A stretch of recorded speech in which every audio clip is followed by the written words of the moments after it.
right, I'll take that as a yes. All right, so we will call the meeting to order. As a reminder, if you'd like to speak to submit a public comment, please email the city clerk's office at cityclerk@eastvilleca.gov.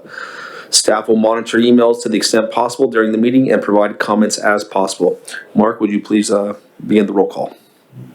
Councilmember Lorimore. Here. Councilmember Rigby. Here. Councilmember Tessari. Present. Mayor Pro Tem Yao. Here. Mayor Plott. Here.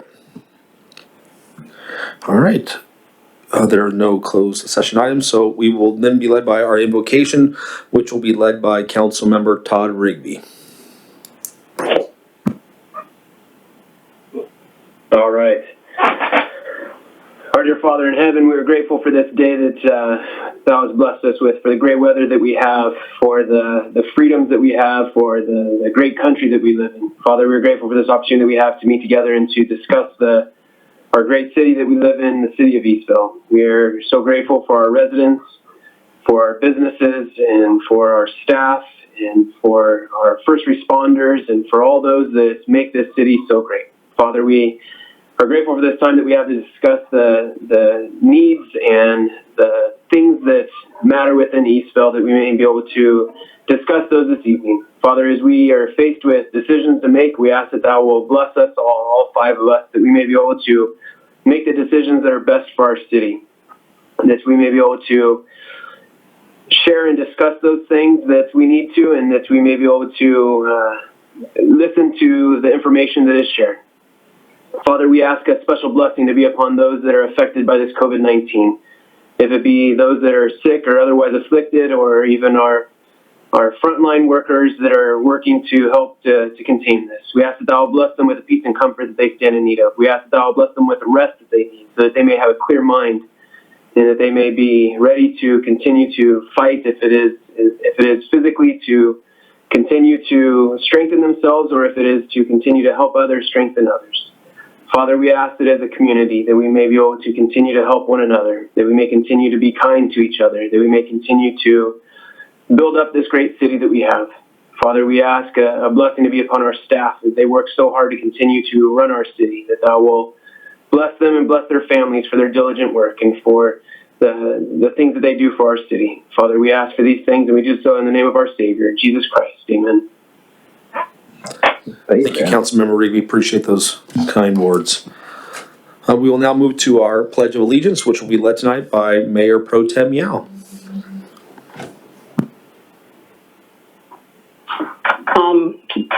Since we don't have a flag, how would this work? Can we put? Can you all hear me? Yes. Yes. Okay. Yes. Well, since we don't have a flag, we'll just stand and put our right hand over our heart and repeat after me. I pledge allegiance to the flag of the United States of America and to the republic for which it stands, one nation, under God, indivisible, with liberty and justice for all. Thank you.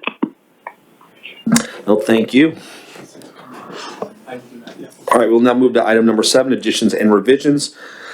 The council may only add an item to the agenda after making a finding that there is a need to take immediate action on the item, and that the item came to the attention of the agency subsequent to the posting of the agenda. An action adding an item to the agenda requires a majority vote of the council. Mark, is there been any staff members requested to add an item? No, Mayor. Council members, is there any things that you would like to add or revise? All right, seeing there's nothing, we will move to our next item, which will be item 8.1, presentation announcements. Item 8.1 is the proclamation of National Donate Life Month. The City of Eastville is pleased to proclaim April 2020 as National Donate Life Month. Millions of lives each year are saved and healed by donors of organs, tissue, marrow, and blood. We encourage all Californians to check yes when applying for or renewing their driver's license or ID card, or by signing up at www.donatelifecalifornia.org. We will ensure that this proclamation gets mailed to One Legacy. Todd, I know you're also very close with this organization. Is there any comments that you would like to make on this as well? Yeah, thank you, Mr. Mayor. So we have a resident. I would imagine that there's a number of people that are obviously aware of this organization, but we have a resident that is an ambassador for One Legacy, Donate Life, Alan Jolly, and I think he's actually listening in on here. I let him know that we'd be doing this evening, and he was very grateful for the city and doing this proclamation and designating the month of April for Donate Life Month. There is one of their big fundraisers that they do is their annual run walk in the city of Fullerton, and it's obviously this month. And like I said, that's one of their largest fundraisers for the Southern California area, and because of obvious current situations, they're not able to do that. They are doing a virtual run walk. So if you're able to participate in that, you can visit their website, and if you're able to donate, once again, this is one of their biggest fundraisers, and it's going to take a big impact on them with not being able to do it in person and not have as much participation. So if you're able to participate or donate, visit their website, and I know that they would be very appreciative. But this is a great organization, does a lot of great work. In fact, I just had unfortunately had a friend that passed away last week that ended up was held on life support so that his family could work with donating his organs. And I'm glad to say that all but his heart was donated. So it was a great organization, and I'm grateful that we're able to do this. So thank you. Thank you, Councilman Revere, for that. And I know if Alan's listening, and if I can get kind of a consensus from my council members, I know I'm not able to hear from Alan, though he's listening. But I know every year he usually makes public comment in regards around this time. And I know it's to promote the organization and also the run or the walk. But if my colleagues were okay with it, when we're able to get back into kind of some normal life behavior, and we can have actually counselors, or we can have people here making public comment, I would like for Alan to kind of share his story and his testimony about it, because I think it's special. It's always nice to hear it every year, and it just kind of gives a reflection of how precious life is. And so if my colleagues would be okay at another time when we get back, it'd be okay to have Alan come and speak. I think it'd be very well appreciated to the community. So I don't know if you guys can just kind of chime in on that. I think that'd be great. Sounds great. Me. Yes. All right, sounds like there's a consensus. Thank you. All right, so Alan, at one point in time, we'll be reaching back out to you to come back here and to talk about this important cause as well. All right, we'll now move to item number 9, public comments. Any member of the public may address the council on items within the council's subject matter jurisdiction, but which are not listed on this agenda during public comments. However, no action may be taken on matters that are not part of the posted agenda. We request comments made on the agenda be made at the time the item is considered, and that comments be limited to 3 minutes per person. If you wish to submit a public comment, please email the city clerk's office at cityclerk@eastvaleca.gov. Staff will monitor emails to the best extent possible during the meeting and provide comments as possible during the meeting. All comments will be made part of the record. Once public comment has been received via email, comments will then be read into the record with a maximum allowance of 3 minutes per individual comment. If a comment is received after the agenda item is heard, but before the close of the meeting, the comment will be included as part of the record of the meeting, but will not be read at the meeting. Mark, has anybody been requested to speak? No, Mayor. Okay. Seeing none, we will now move to item number 10, which is the consent calendar. All matters on the consent calendar are considered routine and are to be approved with one motion unless a council member, staff member, or member of the public requests separate action on a specific item. Mark, has there been anyone, as far as from staff or a member of the public that's requested to pull an item? No, Mayor. Council members, is there any particular item that you would like to pull?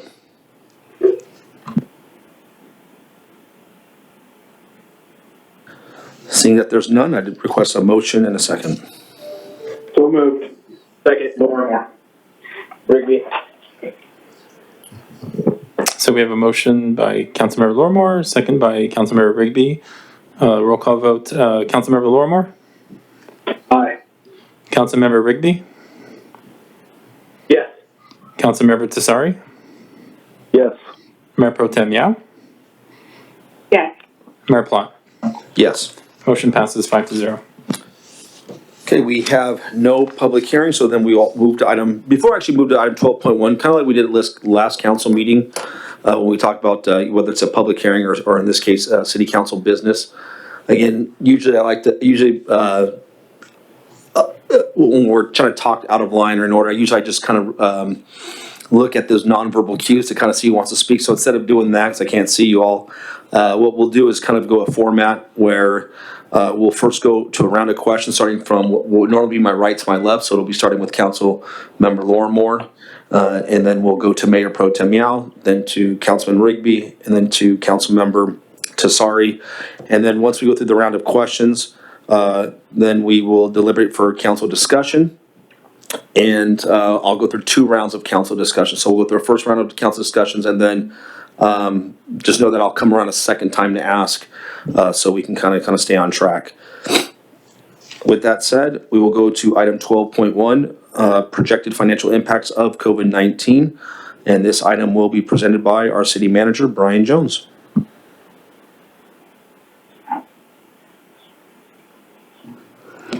So I'm going to take this item for Brian here. Good evening, council and those in attendance virtually. Amanda Wells, Finance Director and City Treasurer. So tonight before you, we have the projected financial impacts of COVID-19. This presentation is going to focus on the general fund, current year for 2019-20 and next year for fiscal year 2020-21. The biggest impact that we are seeing is to our sales tax revenue. The reduction started in March of 2020 and it's going to affect Q1 2020 sales tax revenues. There are projections in this presentation that are based on the stay-at-home orders loosening between now and the end of May. And these are projections that come from our revenue specialist, which is a company called HDL. We are going to be bringing quarterly interim financial reports to the council quarterly. And that will start in July and it'll probably actually come to council the first meeting in August. So going to the first slide here, we have kind of an example of sales tax. Typically what we bring and what we show is for every $100 in sales, the city receives $1 in sales tax. This is a different way to look at it. For every dollar of sales tax that you pay, there's actually 13 cents that comes to Eastvale, and that's the little orange section there towards the middle. 51 cents goes to the state general fund, 14 cents goes to a state local revenue fund, 6 cents goes to the Riverside County Transportation Committee. Another 6 cents goes to the State Local Public Safety Fund for criminal justice activities. Another 6 cents goes to the State Local Revenue Fund to support local health and social services programs. And then 3 cents goes to the Riverside County Transportation Fund. So it's just a little different way to kind of look at how sales tax, when you pay $1 in sales tax, that's the breakup of where it goes. So we're going to get into, this presentation is going to be split by projections for the current fiscal year and the next fiscal year. And so I've tried to kind of color code it. It'll, I think, help as we go along. When we're talking about the current year, you're going to see green in the title. And when we're talking about the next year, you're going to see some blue. So it'll help me, and I think it'll kind of help everybody that's following along here. So these are the projections that we projected back in February. It came to council. We had 24 million in revenues, another 24 million in expenditures, which led to a 312,000 budget surplus. And this is what we presented back on February 12th. In these projections, we had some savings from a Michael Baker contract that we use for the planning department. We brought 2 positions in-house and saved about $275,000 doing that. And the net savings from the contract is $299,000. That was something that we did in the current year to make up for some savings. So the current projections now, which have changed from the original mid-year projections that we brought in February, this is just going to focus on sales tax that comes from that HDL company that we use. There's a deferral that the governor has allowed, and I think Brian and I learned today that this is actually a program that's been in existence for a while, but most businesses do not use it. This is a deferral that allows for up to a certain amount of months before the business has to pay their taxes. HDL projects that amount for the city of Eastvale to be $417,000. There's a payment plan, a 12-month payment plan that businesses can also sign up for. That's about $175,000. The projection would be that these would come in during the next fiscal year. Whether we'll actually realize that or not is a question to be answered as time goes on. So projected sales tax losses, this is from businesses that are not actually currently in business today or have closed their doors. So Q1 2020 is January through March, is 208,000 in losses. Q2, which will be April through June, is $805,000 in losses. And then the total projected sales tax loss through June 30, 2020 is 1.6 million. Amanda, if I could just interrupt you right there. For the council listening and those listening out there, Amanda went through an exercise and looked at all of our businesses one by one and came within about 2% of this projection before we realized that the simple 15-minute equation process was in our spam folder from HDL. So we have an incredible finance director on our hands here, and her projections and HDL's projections were very similar. So this was really good to see it done two different ways and with a similar result for our city. Thank you, Brian. Oh, did I skip ahead? Nope, there we go.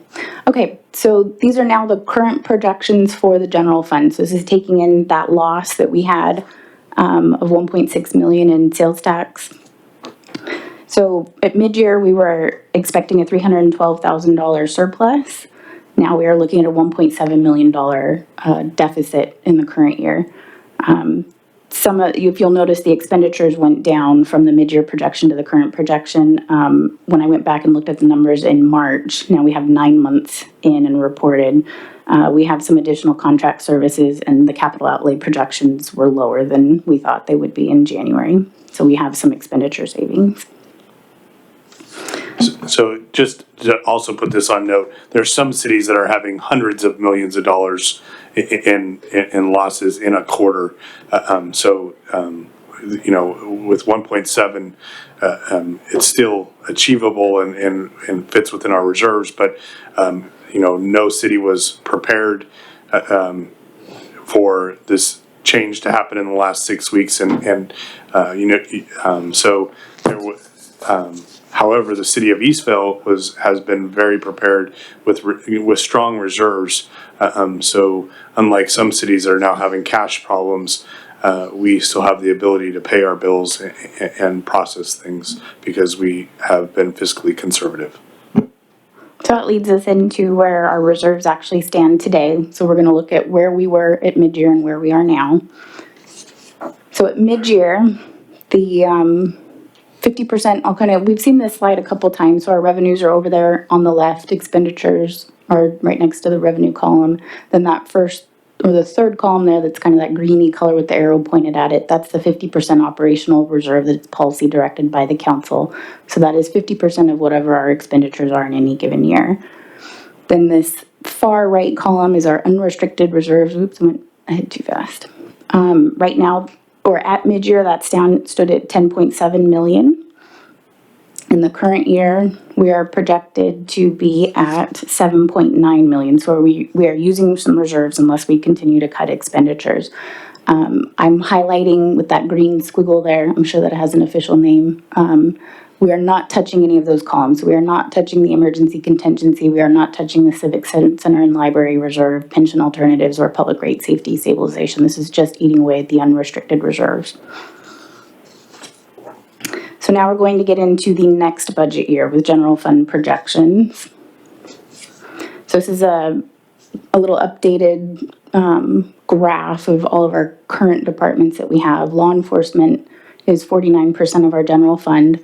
General government is the next largest section at 14%. That's made up of information technology services, building maintenance. General government is, which is a subcategory, and there's transfers to other funds, the revenue neutrality with Riverside County, and our sales tax abatement. And then you can kind of see the upper right-hand quadrant of that circle there is our community development department, which does produce revenue. The other departments do not produce as much revenue. So the law enforcement contract for next year, we were expecting a 4% increase over the current fiscal year at about $400,000. The new contract increase is going to be 7.0 to 7.5%, which is roughly 724,000 to 776,000. That's an additional 363 unanticipated additional costs that we did not anticipate. So the general fund projections, there are two models that we have created. One is moderate, one is severe. The moderate is using the HDL sales tax reduction for the next year of roughly 17% and a 5 to 10% cut in other revenues. The severe is a 23% sales tax reduction and an 8 to 16% cut in other revenues. So that leads the moderate. We have a budget deficit of 3.3 million, severe is 4.9 million. And these numbers do include the new law enforcement contract increases. So now we're going to look at reserve projections for next fiscal year. So again, under that green little squiggly there, we're not touching any of those columns. Under the moderate scenario, we bring our unrestricted reserves down to 3.0 million. And in a severe scenario, we bring the unrestricted reserves down to 1.4 million, and this would be as of June 30, 2021. So I also put together some quick 5-year projections. I think it's something that's good to look at when we're in this kind of situation. I will kind of underscore here that these are estimates. We don't know where we're going to be in 5 years, but I think it's a good process to go through and kind of identify where we think we might be, looking year over year at different percentage increases year over year. So looking at where we would have been prior to COVID-19, our 5-year projection, our expenditures are in the bright green bars and the revenues are flooded in the background. We don't start to see the expenditures exceed revenues until out to 23, 24, and it's very minimal. If things hadn't changed, we would have been able to control that, I think, going forward. This is just me adding a percentage increase of revenues over expenditures every year. The blue line is just kind of marking where we are today versus where we're going in the future. So we were on track to be well within our means. The 5-year projection with COVID-19 impacts, you can see kind of right where that blue bar is going into next fiscal year. The revenues dip down, and this is not making any adjustments to our expenditures. This is carrying forward as if nothing happened and not making any changes to our expenditures. You can see that our expenditures outpace our revenues. So we have law enforcement staffing options. I don't know, Brian, you want to take that one? So, back in late February, early March, we had a couple presentations from both the RSO R&D team as well as our Lieutenant Tim Martin. In March, Lieutenant Tim Martin brought back a couple different options, and we've kept the option numbers fairly similar, I believe, to what we had before, but we've updated it now with the 7 to 7.5% increase. So currently we have 100 hours, 8.33 deputies per day, and a total of 16 personnel per day, and we pay about $9.3 million. With the 7.5% increase, that would, without doing anything, would be a $10 million overtime, $10 million expense, and this is all coming out of the general fund. That's a $700,000 increase. We also had some different models where we incorporated some CSOs to handle calls that did not require a gun or a badge to respond to them. And so option 1 was reducing the hours down to 88, and that would be a $100,000 increase. We'd be increasing the personnel in the city by 1 FTE. Or we can do option 2, which is 92 hours, which is about a $400,000 increase, which is a little bit more than 1 FTE, 1 1/3 FTEs. And then option 3 would be to do 96 hours and add with 2 CSOs, which would increase to 1 2/3 personnel in the city, and that'd be about a $700,000 increase. And option 4 would be just 96 hours without any CSOs, and that would be about a $417,000 increase. So we just wanted to bring all those options with the new percentage increase that's being projected by RSO, and that's largely due to the RSA contract negotiations that the County Board of Supervisors recently adopted. And so we were anticipating about a 4%, but it went, which would have been about 400,000, and now it's about 7%, which is about 700,000. So the hybrid model of bringing in CSOs to offset some of the deputy hours is to better utilize our deputies for higher priority calls and allow the CSOs to respond to non-priority calls or calls that do not have a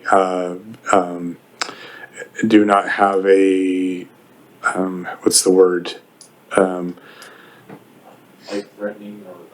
Life-threatening or violent, or don't have a witness for a crime. So we just wanted to present all these different expenses. Some of these, like option 1, could have very little increase into our budget, which would actually have been a decrease to what we were expecting to pay this year, and then varying degrees of that cost increase from the RSO contract. And then one thing that we also have in our contract right now is quality of life calls for service, and we typically have in the past budgeted for about 300 hours of overtime for quality of life issues,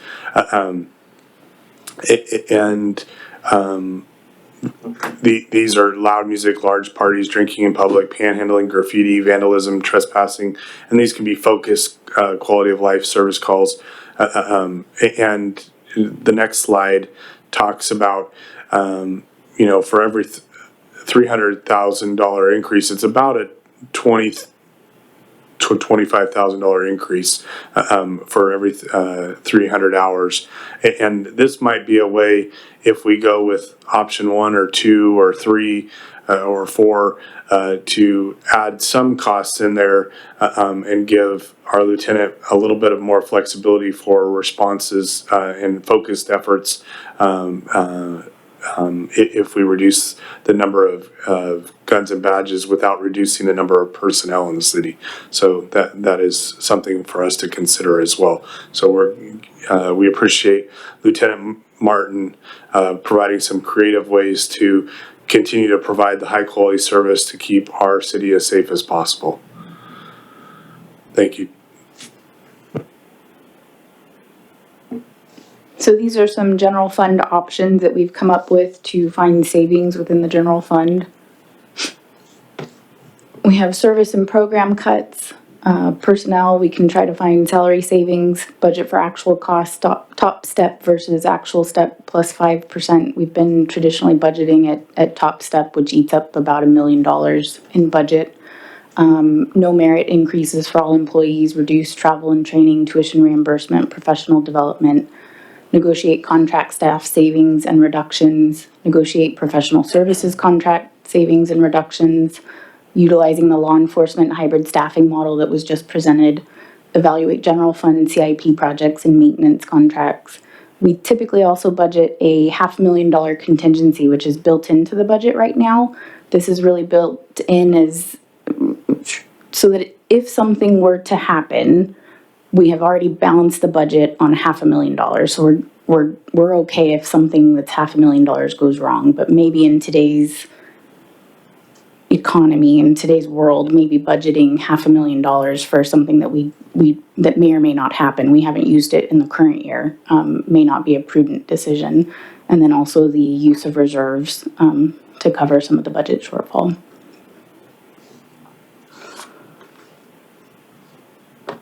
that's the presentation. Thank you.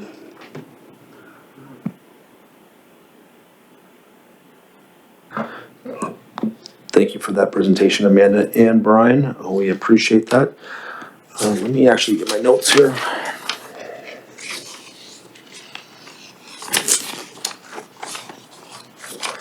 Mark, do we have any public comments on this item?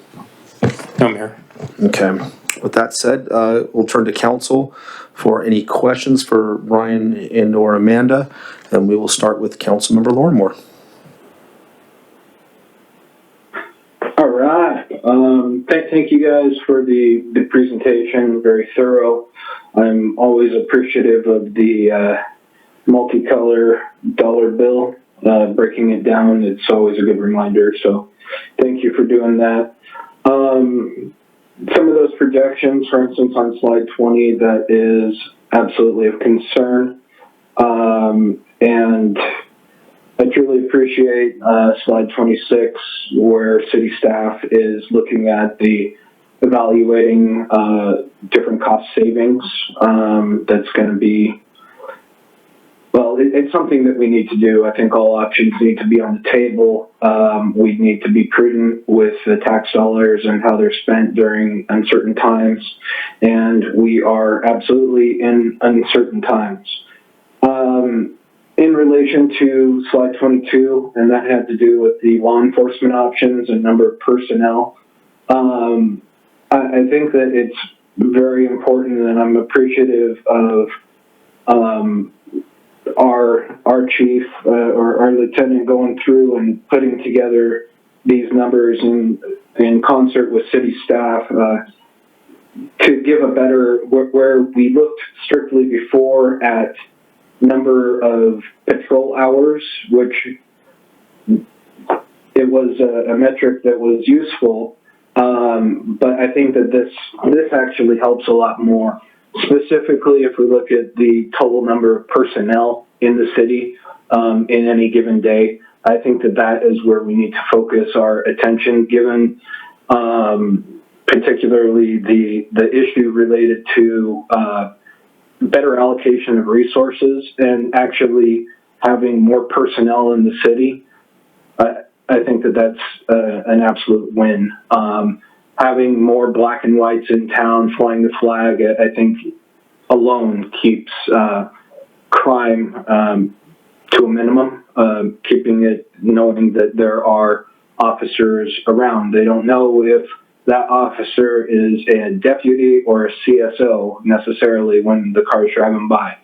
So I think that focusing on the total number of personnel is probably our best bet. And with these different options here, in fact, all of them, with the exception of option 4, we increase personnel in town, so on any given day. So that's a wonderful thing. And those were some of the notes I was doing. Well, those were some of my notes.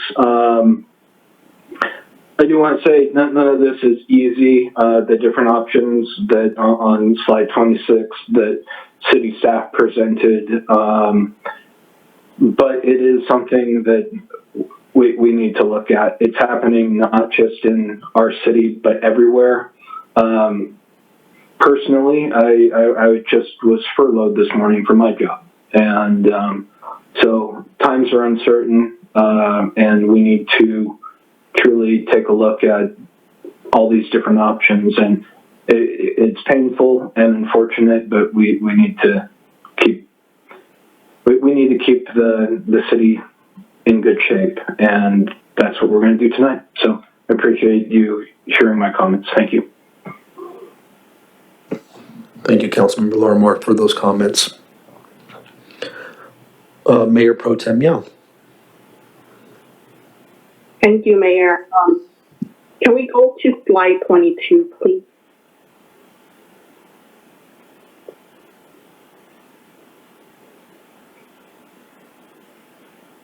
Thank you, and I agree with what Councilmember Lorimore had just mentioned, especially given that 7% increase, which was more than what was promised and what we expected.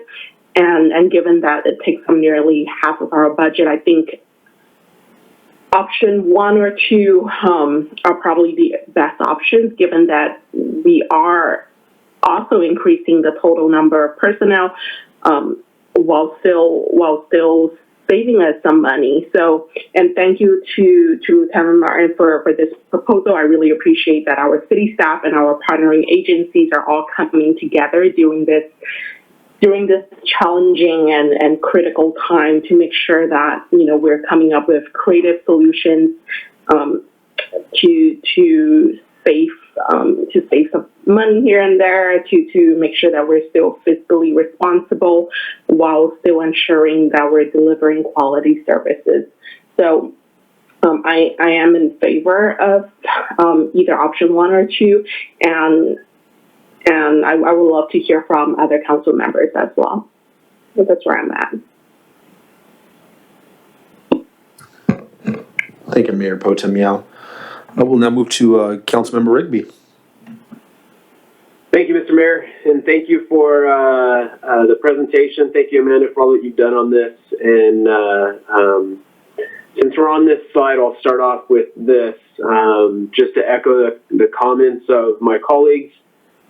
We have to be careful with what we do here. I will say, too, that I am a bit disappointed to hear such an increase that is coming, and I know that it's nothing that our lieutenant or anything can control, but I am a bit disappointed in that we have been told 4.5%, and then now we're at 7.5% on top of a pandemic economic crisis that we're all dealing with right now. So it is, like I said, no one knew that this was coming, but we also didn't anticipate a 7.5% increase, which is a whole lot more than the initial increase that we anticipated. So it is a bit disappointing to see that, and especially as we've been told over the last year that we're doing everything, the Sheriff's Department is doing everything to keep that cost, that increase as minimal as possible. I will say at 7.5%, that's not sustainable. I don't know any city that's going to be able to sustain that over the long term. So I think it's just something we as a council need to keep in mind. I mean, if we see it go up again like this, you go to the slide that showed our expenses versus our revenue over the next 5 years. This is a big chunk of that and what that's going to do. So it's just hard to deal with. I don't know. Obviously, there's nothing that we can do right now, but I think it's just something we need to take into consideration long term as to what we do if we continue to see these increases. I do have a question on the quality of life hours. On that amount, that is, I'm kind of confused because that's an overtime allotment, correct? Basically? Yes. So if that's an overtime allotment, why is our rate only $77 versus bumped up to $188 or whatever it is? Because you're not paying for retirement and benefits of the deputy. You're just paying for their salary and overtime and extended shift. Oh, okay. Okay, so that's just strictly just the labor cost of the deputy. It's the salary compensation cost for the deputy, because everything else is covered in their normal work fee. Makes sense. Okay. And then a question that I did have, Amanda, on the deficit amounts that we have, can you go back to that? I think you showed the severe impact and then the moderate impact.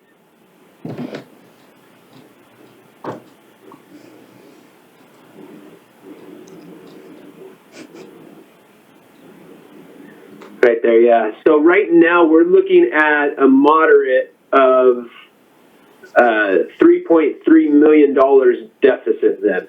Yes. Is that correct? Correct. Okay. I know that we have our contingency fund, our emergency fund, all that, and we do have those for rainy days. But I think we've got to be careful that if we say that, you know, this is a rainy day, we're going to use that, that's going to deplete us very, very quickly. The thing we don't know too is how long is this going to last, and how are we going to get to that severe point versus a moderate, or are we going to have a second wave of this? Or there's so many unknowns right now that I think we have to be very, very careful as we do this. So I really appreciate what staff has done in trying to figure out where we can do some cost savings. It's not an easy thing to do, and I appreciate what all staff has done to do this. One thing that was not on that slide of the potential cost savings was, and I don't know what my colleague's position on this is the mayor and I sit on the restaurant ad hoc committee. And I think, correct me if I'm wrong, Amanda, last year we budgeted $500,000 for that. We did not use any of that. And then this year we have budgeted again $500,000. Is that correct? That's correct. So one of the things that we did when we did that is we looked at it more of an investment, as we want to invest in the businesses coming to our city to be revenue generators and to also generate a lifestyle for our community. I think also, though, when we run into situations unknown like we're in right now and we're looking at areas to cut, I think that is something that we may need to evaluate. I'd even propose that maybe we'd reduce that this next year from 500 maybe to 300 or something, just to cut our costs wherever we can. And if that's 300 is not appropriate, then I'd be open to what my colleagues would suggest. But that's, I think, where I would probably say that we start. Yes, we want to invest in our businesses, but in a time that we, or not invest in our businesses necessarily, but invest in new businesses that come to Eastville. But in a time of uncertainty when we're running a deficit, I think we need to look at all costs to cut. So I think that's an area. I think some of the other ones I appreciate what has been recommended on the salary savings. It's not an easy thing to do, but that is something that I would recommend that if we can, that we look at what we can do, how we can cut salary savings. I think we're, what was the salary number that we were at right now?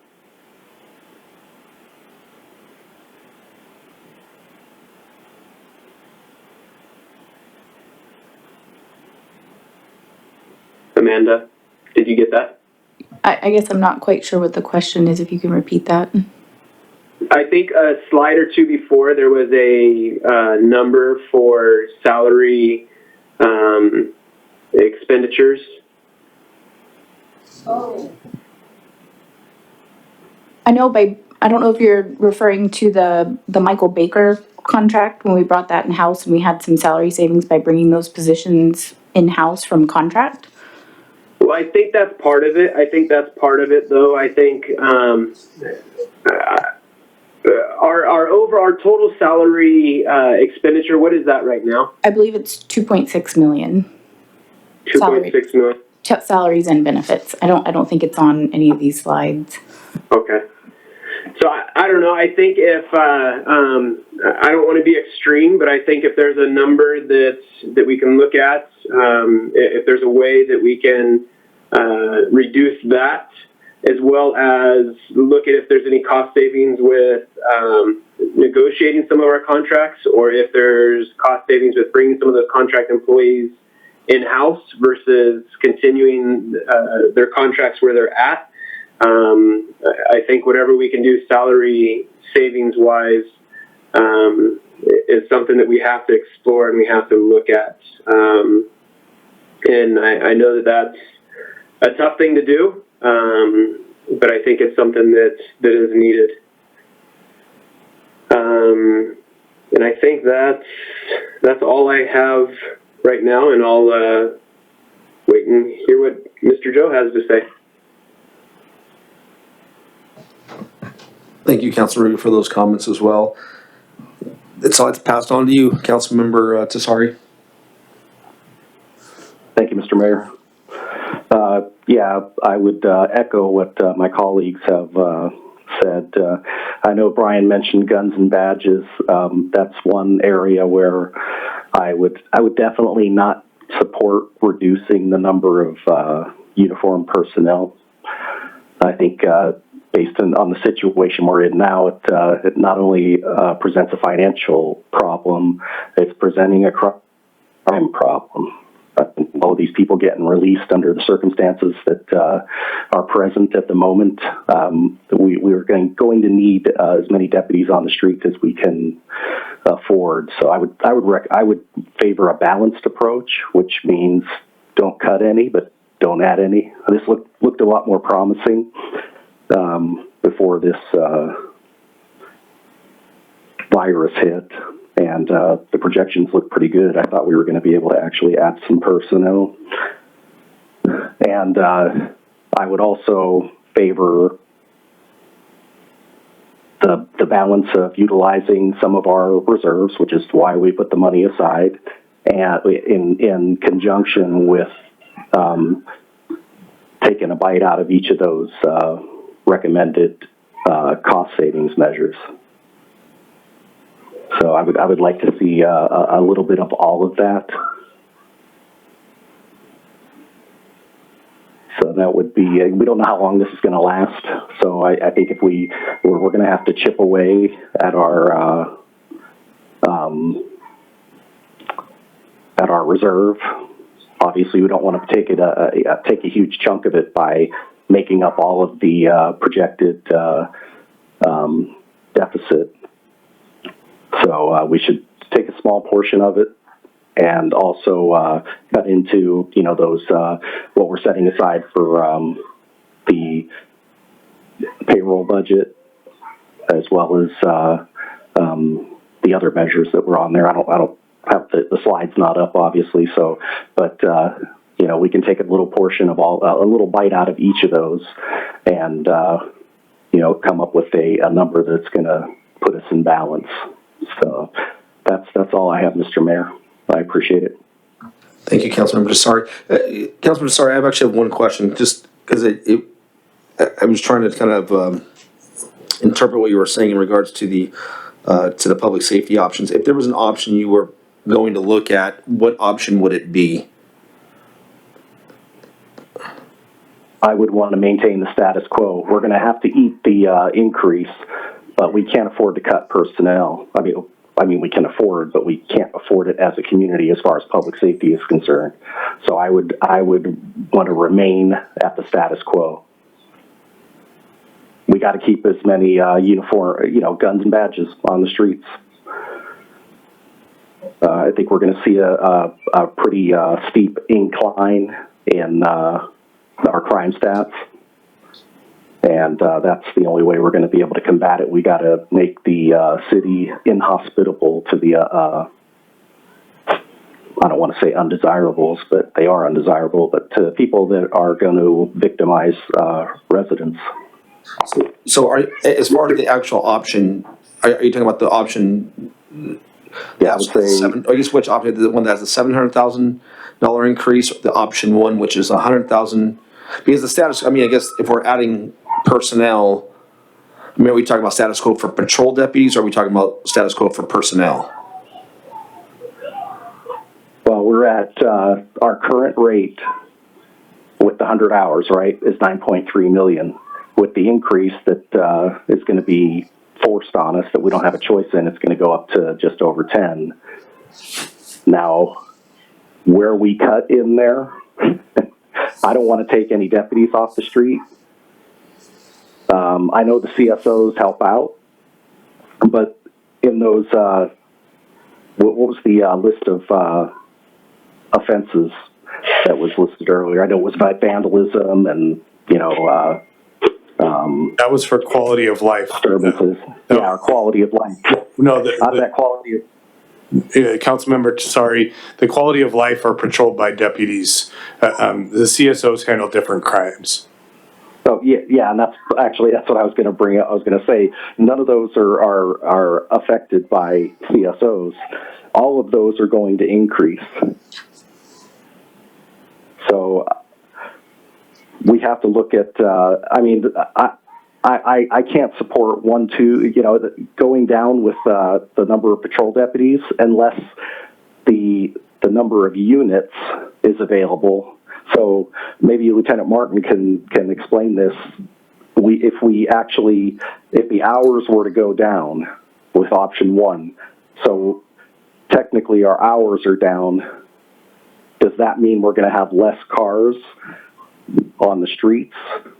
I mean, maybe if he can explain it in a way that we're going to maintain the number of cars on the streets. We have Lieutenant Martin coming right up to the stands to talk, but if you can't, 'cause I know on this particular microphone he speaks, it has a lot of feedback if your phone is not muted. So just make sure you have your phone muted when Lieutenant Martin, he's going to answer your question, Joe. Thank you, Mr. Mayor. Yeah, no problem. LT, it's all you. Thank you, Mr. Mayor. Good evening, everyone. Basically, what we have now is we're filling 8 deputies a day, just a little over 8 deputies a day, 8.33. What that accumulates to is we have 2 watches, watch 1 and a watch 2. Each watch has 4 deputies working 12 hours a day. And then we have 1 deputy holding over an additional 4 hours a day to equal to 100 hours, basically. That's where the 8.33 deputies come. If we have, for say, option 3 or option 4 with the 96 hours, that's still 8 deputies per day. That's 8 deputies working 12 hours. So 4 on watch 1, which is our graveyard shift, and 4 on watch 2, which is our day and swing shift. And then so your option 2, which is 96 hours, is you'll have eight deputies working, but 7 of the deputies will be working a 12-hour shift, and 1 of the deputies will be working an 8-hour shift. So 4 hours of a 24-hour day, you're going to have 3 deputies on and not 4. And then for the 88 is you're going to have twice a day probably on day shift. You'll have 1 deputy working only 8 hours, and on watch 1 graveyard shift, you'd have only a deputy working 8 hours, and then everybody else will be working 12s. So there will be a time with the 88 hours during each watch where you only have 3 deputies on for 4 hours, if that makes sense. Yeah, Yes, it does, sir. and for the 4-hour slots, like for the other options, the 92 hours, the 4 hours of only correction during watch 2, when we have 1 deputy only working 8 hours and there's only 3 deputies on for 4 hours per that day. That's where we'd also have our motors and our traffic investigation cars. So we have our traffic units that would help cover if needed.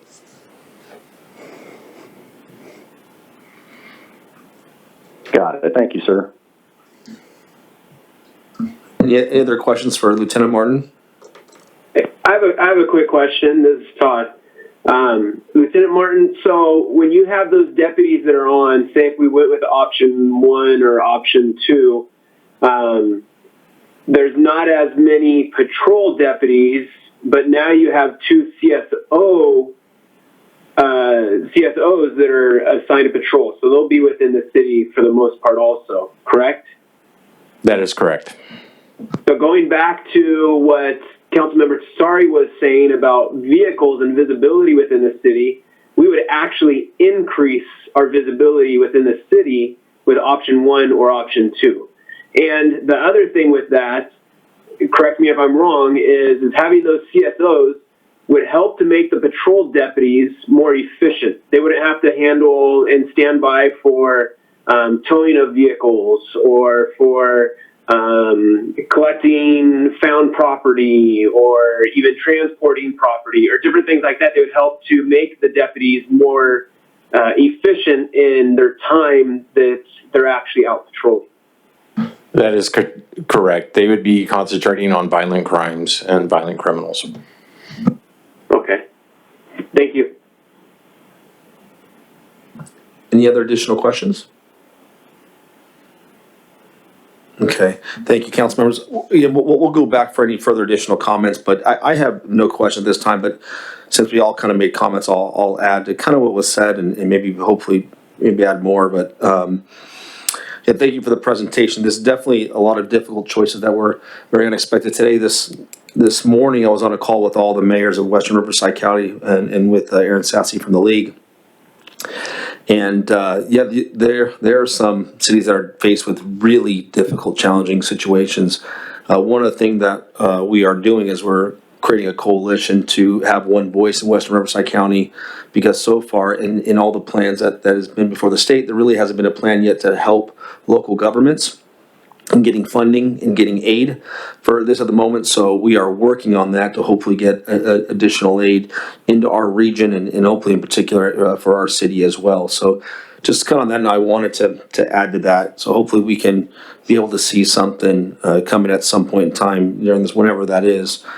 Yeah, there are definitely some tough decisions that we'll have to make, it just the same as any other government organization, private, public sector, that have to make these same decisions. But with that said, a couple of things I do appreciate, I'll go kind of down the list here, as I appreciate that before even considering going into reserves, that we're going across the board. It's never one area you just want to target to hit cuts, but you want to be able to mitigate that over several areas. And I think our staff's done a good job in being able to identify all those different areas of where we can make cuts at. And luckily, for our city, we are moldable. We have the opportunity to be flexible in those scenarios to be able to probably get some significant savings.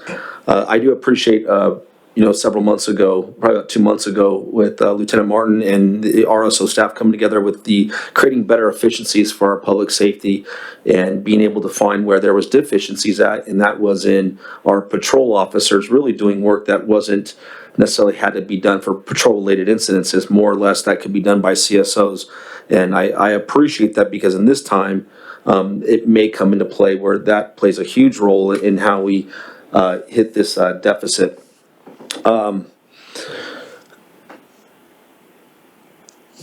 With that said, I know there were some comments from, I think it was Councilmember Rigby, talking about the economic development plan and the business incentive plan.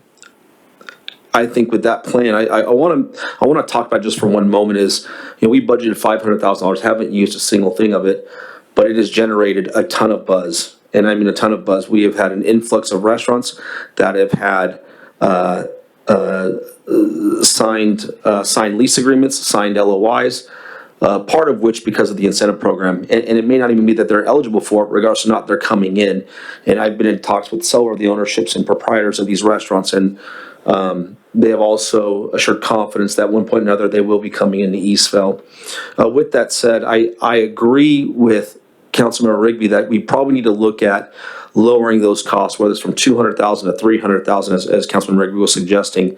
And the reason is that you still want to be able to create the opportunities for people to create sales tax generation, is we're going to need those dollars, and to be able to expand that over time. I think the one thing we'll need to look at as a committee is to look at shortening what those ROIs are. So if a restaurant brings in, let's say, $30,000, then maybe the incentive plan is going to be a little less. That would take an ROI shorter than what we would normally be expecting to do that. And I think most restaurants will be grateful and considerate of that, and understanding the circumstance, but still providing help to get them into our city. But regardless, it's a very successful program because we haven't spent a single dollar, and we've had so much buzz over it. And at one point in time, we won't even have to use this program, because this is to create the buzz, and then from there, restaurants will typically just join because of what Eastvale has become over time. But I agree, there's probably areas of cuts in that area.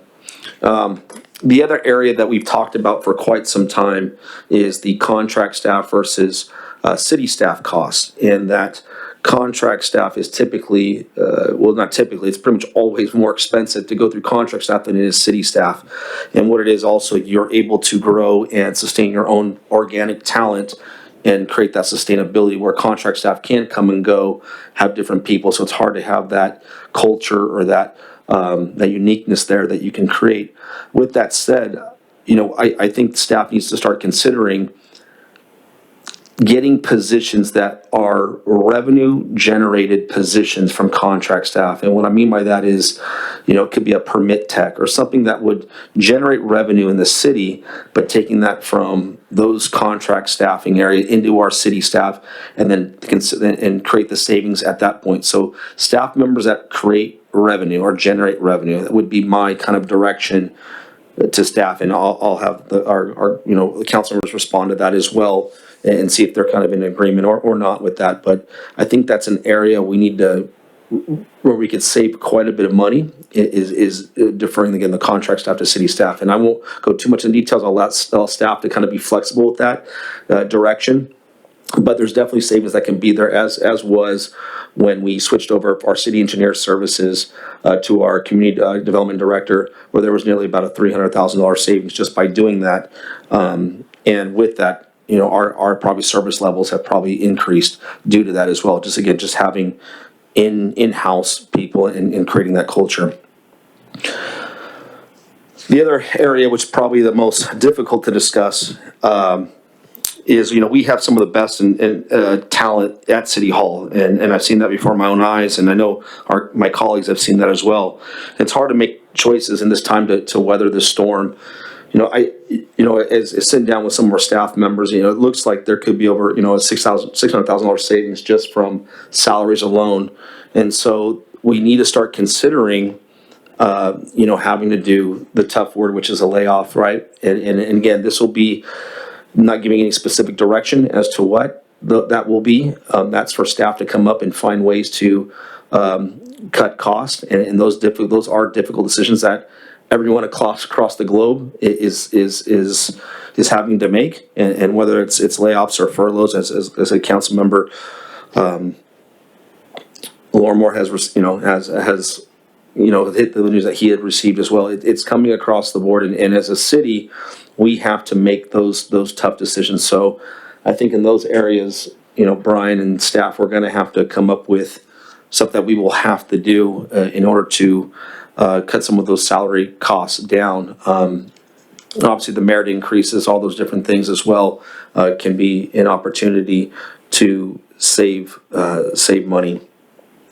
The one thing I would also address is that we never really gave a specific claim to time frame. When we're talking about the 2019-2020 budget, we really need to make these things effective immediately and be fast and prudent, because we only have a quarter left of this time. So we can't really delay, and nor do I think that was ever your guys' anticipation of staff. I'm just saying it for the record that we need to be more swift and prudent of that, to at least get those savings there now, and then hopefully during some point in the year we're able to recover some of the deferment, the governor's deferment plan to these places. So, but in regards to the next year's budget, I think the staff has it right in the sense that go across the board, find where there's savings that can be done, and minimize the effect of our unrestricted reserves, and see how much we can minimize that hit.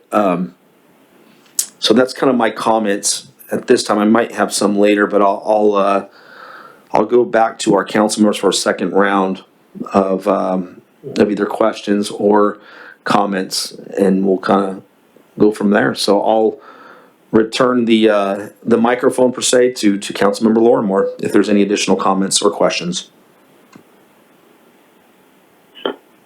I appreciate that. Thank you, Mr. Mayor. I appreciate the discussion of all the council members and the input.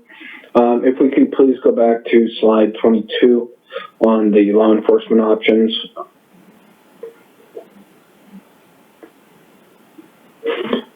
Okay, appreciate it. Let's see here. Looking at these different options, I wholeheartedly agree with the position of Councilmember Tessari, with the not wanting to limit or cut down on personnel. I back up so that we can hone in hopefully on one of these options more than another. I appreciate the clarification by the lieutenant related to personnel in the city. I will reiterate my earlier comments on this, in that the efficiencies and better allocation of resources, having more personnel in town, even though we have a drawdown slightly on actual patrol deputies per day in terms of hours. We do need to make some adjustments, and I see a positive win here of bringing in more personnel, more flying of the flag. Option 2 seems less painful than some of the other options there. But I wanted to really narrow down this discussion, because that actually leads to, if you look over at the third column from the right in total personnel, option 2 has 17.6 as compared to the current 16.3 that we have. While there is a slight decrease in from 8.33 deputies in the city per day to 7.6, that the trade-off seems, if we have to have a trade-off, which unfortunately I think that we do, that would be the option that looks like the best sort of compromise. The 7.3, that's a drop of 1 deputy completely per day. If I understand that correctly. And so I don't necessarily, while that makes monetary sense, I don't know if that makes sense from a public safety perspective that we need to provide for our residents. And so there are those thoughts. I agree with much of what I think all of us are generally saying in relation to the other things coming before us. And so I'll leave it at that for now, and I would like to hone in a little bit more on everybody's opinion related to staffing options for patrol. Thank you.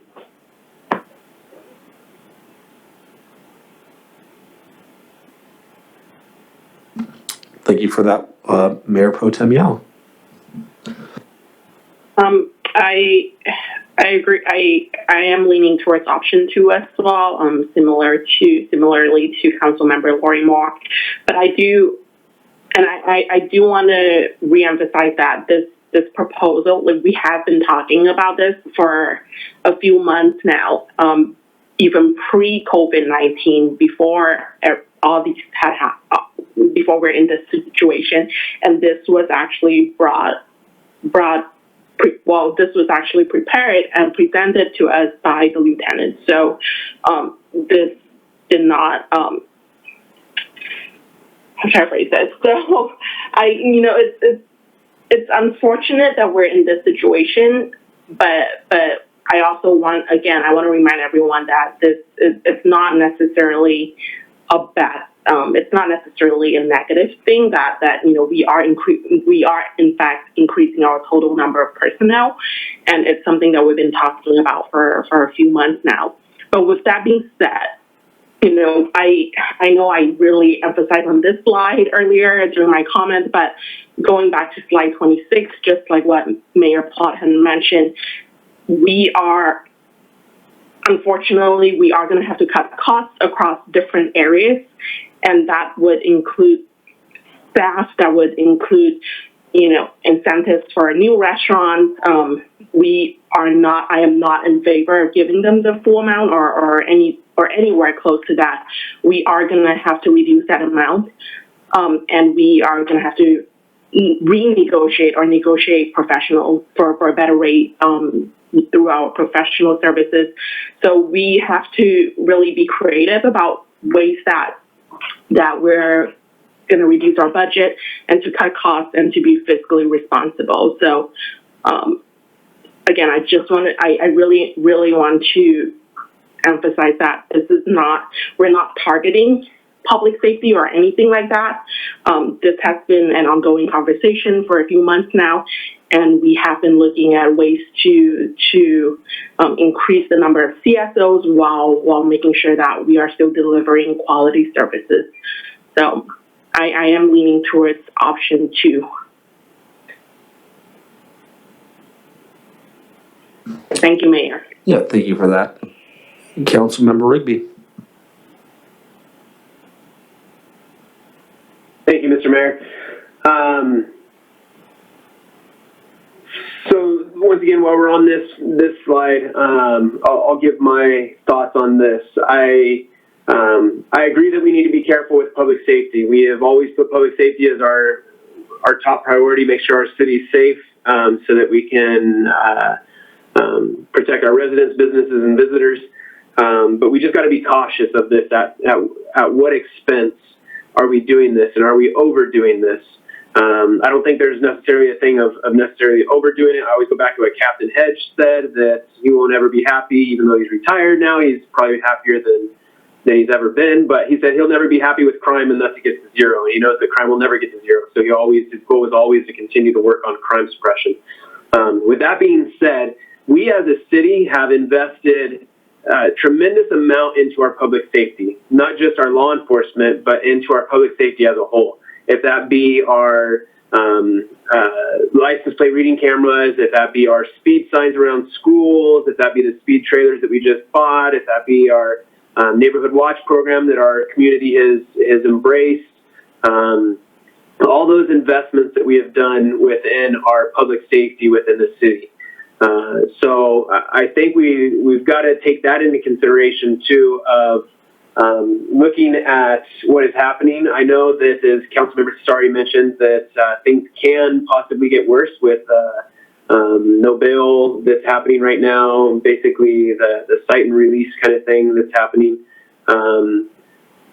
But I would still say that adding the 2 CSOs and going down to the 7.33 would probably be manageable, especially considering we don't know where we're going with this COVID-19 really yet. I know Amanda presented 2 different options, the moderate and the severe.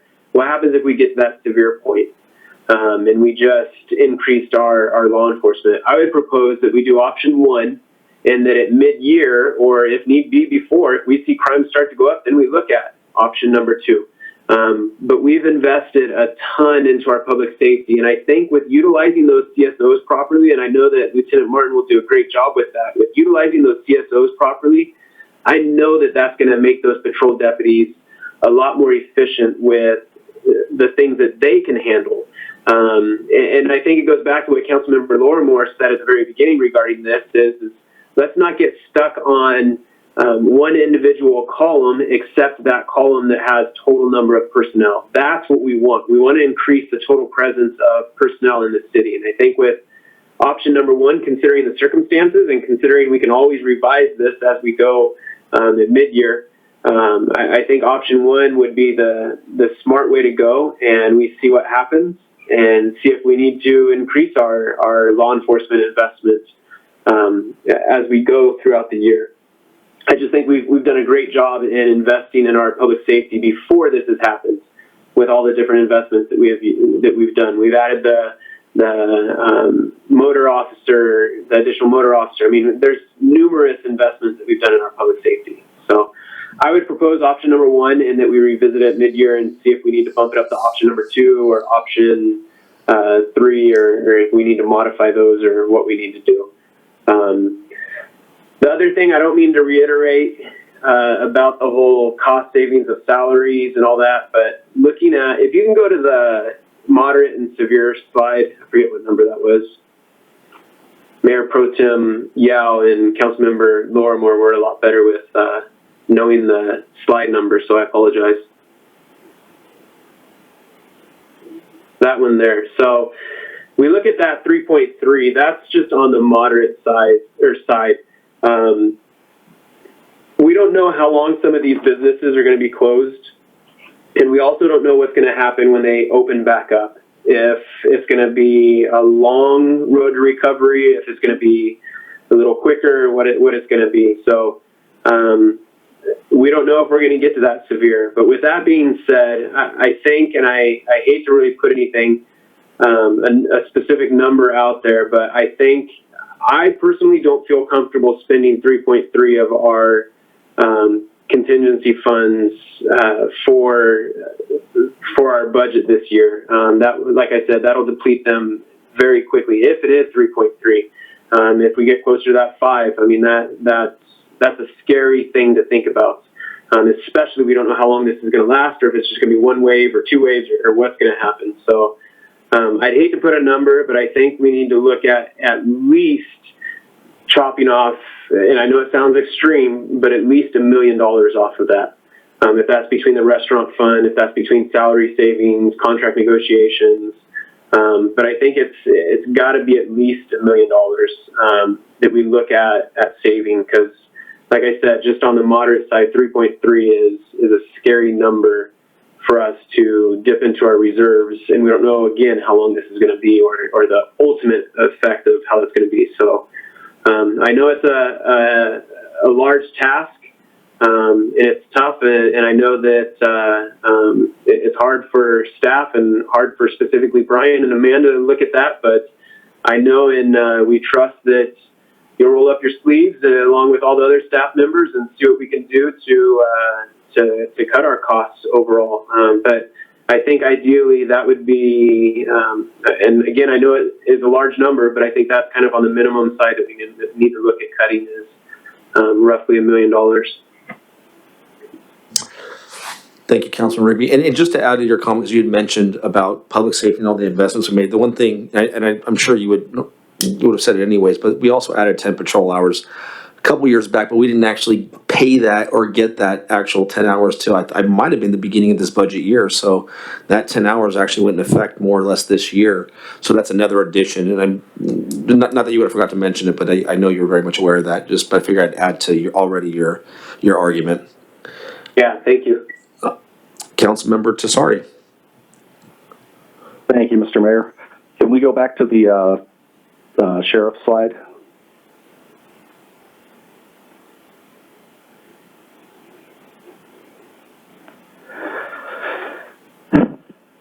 Yeah, I'm. I have to respectfully disagree with my colleague, Councilman Rigby. I mean, I understand it, I get it, but that there's just the CSOs. They can take care of some things, but they just can't do even in they're driving around in cars, they still can't do what the deputies do. I'm willing to compromise and possibly go with option 2. But as far as going down to option 1 and cutting those deputy personnel, I just don't know how long it would take us to build ourselves back up. I'm hoping that we rebound from this financially quickly, but as we know, it's the unknown right now. Fortunately, we do have some pretty substantial reserves compared to other cities, and that gives us a little bit of time. I want to do things quickly. But right now, I would be in favor. I wouldn't be in favor. I'd be able to settle for option 2. Could we go back to the other options on the staffing and other funding? Yeah, I would definitely. I like the fact that we do have that carrot as far as the development money. But I would be okay with cutting that in half at the very least, and just having $250,000 available. And I think I mentioned it before. Definitely reducing our budget for the personnel as far as budgeting for Top Step right now. But we could definitely maybe just put it in line with what the actual expenses are. That should save us significant money. And everything on here, I favor doing something. So whatever we have to do as far as, Brian, you get together with the management team and come up with, what you guys think would be reasonable. And our contracts with the contract staff. Brian, I know you've been, having discussions with our, Interwest and our other contracts. So I'm pretty confident you can come up with some savings over there. But that's where I stand on it. Give us some savings there. Cut that the contingency in half, and I could settle for option 2. So if I might, go ahead, Brian.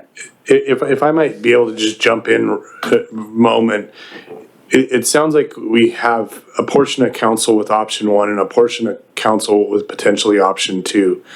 There might be a blend between the two so that we do option 1 and we give Lieutenant Martin 1,200 hours at his discretion that he applies throughout the year, and that would be almost a blend between option 1 and option 2, and that'd be the halfway point between option 1 and option 2. And 1,200 hours would be about 100,000 or so extra dollars. So it split.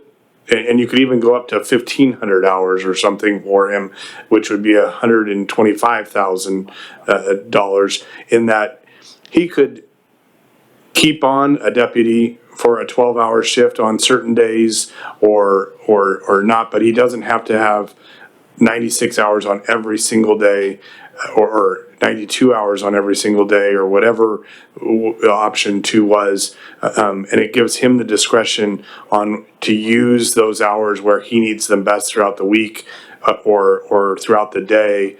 And that way, we don't have a significant commitment. But one thing that we do need to do is give some direction, because Lieutenant Martin is going to need to take our contract to the Board of Supervisors sometime between now and May, or in May, to execute that so that he can have our contract be executed by July 1 with his deputies. And so there is a little bit of lag time, and we normally would be making these decisions back in February or March. And so we're going to need some direction on the law enforcement tonight so that Lieutenant Martin can develop his staff report for the County Board of Supervisors and develop our contract. So there might be a hybrid between option 1 and option 2. That's a nice blend between the two that almost gets us to option 2, but it allows Lieutenant Martin to determine where those hours go. And that's why he was doing the quality of life patrol hours, which is a deputy, and doing them in 300-hour chunks that are about $25,000 a chunk. And so that could be an option as well. And would those be overtime funds, obviously? Those would be overtime funds at his discretion, yes. Okay, yeah, my only concern is what's the burden on the Eastvale PD staff now as far as overtime requirements and mandates. I don't know what the situation is with RSO right now as far as what they're doing due to staffing levels. So, I mean, I kind of, that's an interesting option, and it actually makes sense. But if they don't have the ability to get the personnel out there whenever they want, then it kind of defeats the purpose. Yeah, Councilmember Tessari, we're currently fully staffed at the Ruby Valley Station.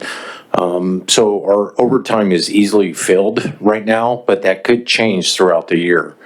As we get promotions, as people retire, our staffing levels fluctuate. That's the only issue with that is there's no 100% guarantee that we're going to have somebody sign up for those hours. Right now, I can guarantee you that would not be a problem filling those quality of life hours, but that could change in the next couple months or year. Gotcha. Thank you, sir. I appreciate that. That's helpful. And that is an interesting option, Brian. I kind of like that. And but I'm I'm still really apprehensive about option one, and I'm still like I said, I'm willing to accept option two, and maybe we do that and provide some extra overtime dollars. Mr. Mayor, if I can. Yeah, go right ahead, Tom. So, Joe, I think you bring up some very good points, and I think Lieutenant Martin brings up some very good points with overtime. And Brian, I appreciate you sharing that example of the quality of life. I think that's a great way that if we were to do option one, because if we do option two and we add this on, I mean, we're adding to our costs. The other thing we have to take into consideration is as the mayor said, if we are telling our employees and our staff that we're doing layoffs, and then all of a sudden we're bringing on more law enforcement and we're continuing to invest in law enforcement as we've done over the last year, that's not sending a real good message to our staff who has done so well. So I think option one, with a combination of if we do the 900 or 1,200 hours, I think I was figuring if we went up to the 1,500 hours of the quality of life, I'm not sure if that's something that the Sheriff's Department or the board would approve, but that's actually very, very, very similar to option number two, but at a cost savings and at the discretion of Lieutenant Martin placing those hours where he needs. And we may not end up using all of those at the end of the year, depending, once again, on Lieutenant Martin's discretion. I think that's the best way to give him the flexibility of saying, you know what, I need another deputy to stay over on a Saturday night versus on a Tuesday night, or to move things around. So I think if we were to do option one with a quality of life, like you said, Brian, I'm not sure what the numbers would be if we do the 900. I would say at least 900. If not, we do 12 or possibly 1,500. But I think that's a great way to go. It just gives Lieutenant Martin a lot more leeway of managing his deputies properly. And it gives us the CSOs, and it gives us the deputies, the patrol deputies. I mean, I think that's a win-win, especially for our situation. The other thing, too, is if we run into a situation that we aren't seeing the overtime being filled, and we see that at mid-year budget, then we can reevaluate, and if we need to and we see crime going up, we can evaluate option number two. But I think option number one with the quality of life is a great way to go. Council, if I might also add in, we're going to be bringing the budget back every quarter starting at the beginning of August. And so if the trend goes more severe or less moderate, we're going to be able to adjust on a quarter by quarter basis and have council provide direction so that we don't wait 6 months to make a change. And so we're making a number of projections and assumptions right now in a very volatile and ever-changing economic environment right now. And so we're going to have to make some tough decisions here and provide Lieutenant Martin with some flexibility in his ability to provide public safety in our community. And, you know, if we get a quarter in and our revenues bounce right back up, we can jump up to option two or option three really quickly. But to achieve a $3.3 million deficit, and with law enforcement being 50% of our budget, we're going to have to, we can't just have $700,000 increase on that. So that makes it really difficult when we weren't even projecting for that much. Thank you for that. Yes, real quick, I kind of want to listen to all our council members and our staff members in the comments. I kind of want to rally us all in a direction because we need to kind of get some clarification. And it sounds like the one thing that is uncertain among council, or maybe not now, but is the public safety aspect. So I'll just put that to the side for just a moment.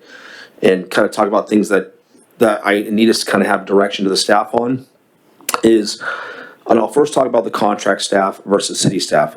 Are we good with allowing our city manager and his staff to look at evaluating, taking some contract staff in-house in order to save money, whatever that dollar amount is, but I think it's gonna be a pretty significant savings, looking at positions that are revenue-generating type positions to bring in-house, which again, will be a savings. So that's one thing I want us to kind of have. I need to go across the room and get like kind of yays or nays on that, just so we can have at least some type of confirmation. And then the next thing that I kind of need to get some clarification on from all five of us, at least have a kind of a unanimous or some type of majority, is us as a council, we need to specifically direct that if we're talking about salary layoffs, if the layoffs were to happen, we just need to get direction that we need to allow staff to move forward in that direction. If we can get that clarity, I think what we could do with the public safety is, and this will be for staff to answer real quick, is I think if we had some type of raw numbers from that point, as far as taking what we're working with is as far as actual savings from, no merit increases, looking at our salaries, looking at contract staff, looking at the economic development. I think we could probably work with a $200,000 economic development plan. I think these restaurants will understand the circumstance and will be willing to come in. I think they've seen the benefits regardless. And to Mayor Pro Tem Yao's thing, I want to make it clear that that's not for one restaurant, right? It's to spread it over a few restaurants. So to be able to do that. With that said, if we can get, is it possible, we have an extra week from the next council meeting, but if we can get some of these raw numbers out there and we can look at what we're working with, I think we may have a more clarity of what public safety option, or is that, my question is, or is that too late? Do we have to make a decision on public safety now? But I think if we have the other stuff in front of us, then it can guide us to saying, hey, we want to go with option one, because right now, option two is probably, in my mind, is not that feasible as far as monetarily. It's significantly, you're adding $400,000 more or $400,000 more dollars to an already a deficit, which makes it even that much more challenging. But the hybrid option does sound good. But I think if we had some of these raw numbers on the other side of things, it would allow us as a council to come up with this, maybe a really sound decision to decide the public safety aspect at a next council meeting. And Mayor Plott, if I may, I also want to, I have we actually gone to Public Safety Commission with this proposal? No, we have not. Would it be possible if because I know the city manager mentioned that we have to have this ready by, I believe, mid-May or something. Would it be possible to bring this to the Public Safety Commission, to the Public Safety Commissioners at their next meeting, and then we can discuss this on May, whatever the date is for our very first May meeting? And also because we just learned about this 7 or 7.5% increase today. I would very much prefer if we could go through our Public Safety Commission first, and then let's have, like you said, have the actual numbers in front of us, and we'll reconvene and we can discuss this one specifically at our next meeting. Yeah, the public safety agenda is going out tomorrow, I believe, correct? I'm looking at the staff here. Yes, so yeah, we'll be able to do that and get public safety's input. I think for us as a council too, it's a lot of financial aspects that there'll be a lot of unknown, because maybe by the time that public safety meeting, like there's other outlying factors to our public safety decision, and that's the salary layoffs. Sorry about that. The salary layoffs, the contract versus city staffing. I think in order to make those sound decisions, you have to have all of those things kind of in the mix. And right now, we're just kind of throwing out generalizations, and it'd be nice to have kind of more of a specific. So I don't know if the Public Safety Commission will have that information as well. But yeah, I think it's something that can be discussed among public safety and to get their input on it for sure. So if I might. Mr. Mayor, if I may real quick. Okay, Todd, give me 1 second real quick. I just, The one thing I gotta make sure we get really clear though too, and I don't want us to spiral, is to get the direction on the contract staffing, city staffing, and then salary layoffs and our own internal staff. That I wanna make sure that we gotta have council have that discussion before we get into that direction. And if we want, then let's continue other discussions. But I think I want to get us kind of in that direction for just a moment, and then we'll come back to other discussion. Is that okay? Yeah, definitely. I think we move forward with that. I think it's something that has to be done. Okay. Other councilors, do you mind just chime in real quick on those two item topics, and then we can continue the public safety dialogue as well. Yes. Thank you, Joe. Mayor Pro Tem Yao Yeah.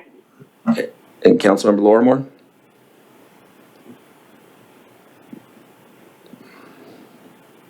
Thank you.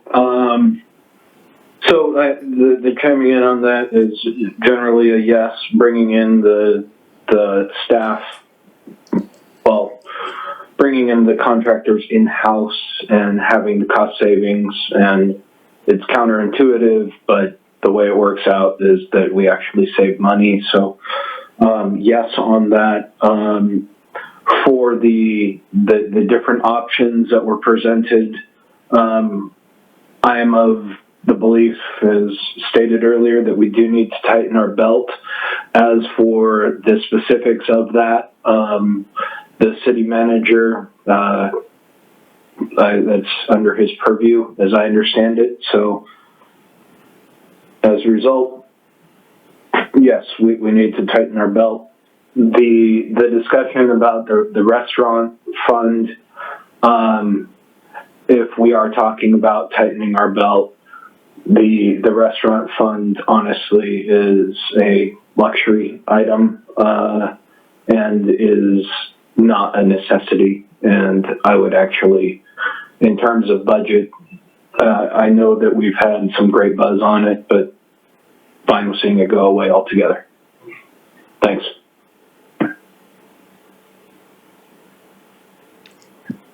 Actually, Mr. Mayor, if I may, I'm still yes in regards to everything that you had just mentioned, the proposal, but I would like to amend my I don't even know what the right word for it. Consensus? Yeah, I guess. I agree with Councilmember Lorimore. I am actually leaning towards just getting rid of the entire fund, the restaurant incentive fund entirely. I am leaning towards that. It is a luxury, especially at this time, that we frankly cannot afford that. And we can always bring it back if the economy is back and up and running and we're doing well. We can always revisit that and bring that back. But as of right now, I'm leaning towards getting rid of it entirely. Okay, so it sounds like we have consensus on at least two of the items, the salary layoff aspect and the contract staffing aspect. In regards to the economic development, I would disagree as a luxury. We have to look at opportunities to invest in our future. Again, to clarify, that is not for one restaurant. I'm going to make that very clear, that these terms are over, whatever terms come up with, it's to spread over several restaurants to make it. It's to inject revenue back into our city. And there's opportunities to put ourselves in to make sure that you do not want to discourage these restaurants that we already have very closely tied into, as far as maybe their hopes are to have that revenue. But you want to be able to put yourself in a position to make sure that you are getting these types of restaurants in. Again, in our history of our city, we've never been able to do it. And it's something that, it's not just restaurant, it's also creating the ability to have other revenues come, other streams of revenue that we've never been able to see from neighboring cities. So it's not just for the own sake of our residents, it's to capture revenue from other cities to create that regional destination that we have not had, and we pretty much have it's starting. And to take that away would absolutely have a discouragement on that side. So I would disagree on that. And again, it's something that we can constantly look at every quarter and amend. But I think to send a message out to those people that are willing to invest in our community, and whether there's some type of partnership there, I think would be a discouraging action to those restaurants and would be not beneficial to our city. Mr. Mayor, if I can add to that. Yeah, go right ahead. Okay. So being on the ad hoc committee and meeting with the restaurateurs, potential, and those that have committed to coming to Eastville, I think it would be detrimental to us to completely eliminate that. I could see some of these restaurants that are potentially coming to Eastville completely pull out if they don't get some sort of support from the city. I think it's not a luxury. It's a wise investment for us to invest into these restaurants. One of the things that we are, especially in a time right now, we need to look at opportunities to create revenue. And like the mayor said, not only revenue from our residents, but also revenue from those outside of our city. And this is a great opportunity for us to do that. One of the things, just to let you know a little bit of, we're in the process of reviewing an application for one of the restaurants that has applied for this, or a portion of this. But one of the things that the mayor brought up when we were in this meeting and talking about it with staff was we need to look at our ROI of what they're going to generate compared to what we're going to give them. So I think it's something that I think not being on the restaurant ad hoc committee that you may not fully understand, but it's not just a handout. It's a potential loan. It's a potential forgivable loan if they qualify and if they do certain things. They're so long, all those types of things. It's also something that it's an investment. If we don't want to invest in our city, then that's something that we need to consider. And that's exactly what this is. And if we don't do this, then we are basically saying that we don't want to invest in our city to have these restaurants come here. I don't know, correct me if I'm wrong, Mr. Mayor, but I would almost bet that if we take this away, we're going to get some of these restaurants that are not going to come to our city. Or future opportunities, I would argue that. Yeah. And the buzz is still there. So there's still development going on as well. Yeah. And the other comment, not to switch gears, but going back to what Mayor Pro Tem Yao said about taking the law enforcement to the Public Safety Commission, we just got to be careful with that. We don't want to get ourselves as council members in a tough position if we send it to the Public Safety Commission and then they come back and they say, go with option 4 or go with option 3, which is $700,000. So if it goes to the Public Safety Commission, then I would highly recommend that you sit down with your Public Safety Commissioner and talk to them through the budget and through everything. The other option we have is for us to, outside of this meeting and outside of a Public Safety Commission meeting, for us to sit down and chat specifically with our Public Safety Commissioner and go through this. And maybe if Lieutenant Martin or Brian or staff, whoever can send us the slides, then maybe we can go through these with our Public Safety Commissioner so we don't have to wait till the Public Safety meeting to send this to them and then to come back to council. Maybe we can go through it with them and hear this our next meeting. But we just got to be careful. We don't want to have them put us in a tough position of recommending option number 3, which is $700,000, and then us saying, holy cow, Public Safety Commission meeting we rely on for recommendation, and they just told us we need this. How are we going to afford this? So we just got to be cautious of that.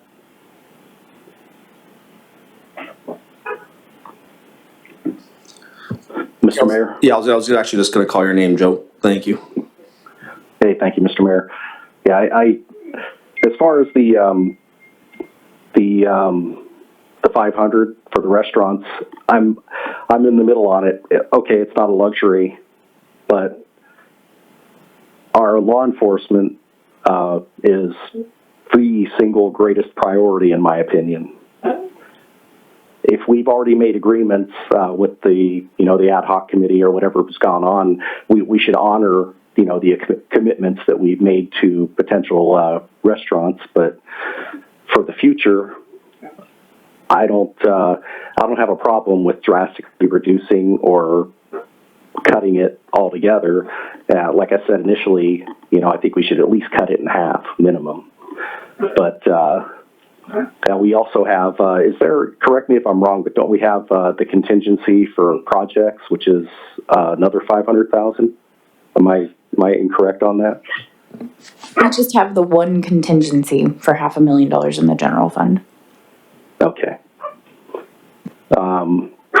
But I still am not for cutting down the patrol hours.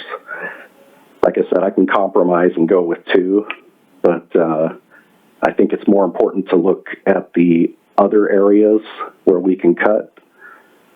And I kind of like the mayor's proposal where we kind of set aside the sheriff's contract for right now and focus on the other areas and see what we come up with. Thank you, Joe. I think if we can show it. Sorry, keep going, Joe. Sorry, I thought you were done there. Yeah, it's okay. Sorry, Mr. Mayor. If we can show significant reductions in expense in those areas, coupled with what we can utilize out of our reserve fund, maybe it will be unnecessary to make any kind of reduction, which is what I would prefer. It's going to be really difficult to get hours back once we cut. And I think it's a lot easier to reinstate an incentive program. And hopefully this will be short-lived and we'll bounce right out of it. But I think, as I also said before, we can take, small bites. We have time. We've got the reserves to allow us to not make the draconian moves right off the bat. So that's my opinion. Thank you, Mr. Mayor. Thank you, Councilmember Tessari. Yeah, and the clever, before we started getting more in further deliberation, one of my first comments was to suggest doing $200,000 of that cut. So even more than half, just take the business incentive program to cut it down to $200,000. So there's a sum of money, and kind of go from there. So, yeah, I think one of the things I had a note here that it came in from our staff members that we have to, and from our city attorney, that we have to clarify too, if to cut a certain dollar amount in our salaries. And the discussion from staff was that we would have to start out with at least at $600,000 of salary cuts. And so we kind of have to need some type of consensus and direction from the council as far as the dollar amount of layoffs for salary layoffs. And so just need to real quickly go around not the room, because you guys are in your own separate rooms, and to make sure that is a consensus that we're looking in that direction. So I'll just start with Councilmember Lorimore. I'm sorry, Mr. Mayor, which part of the consensus are you looking for? It was a specific consensus on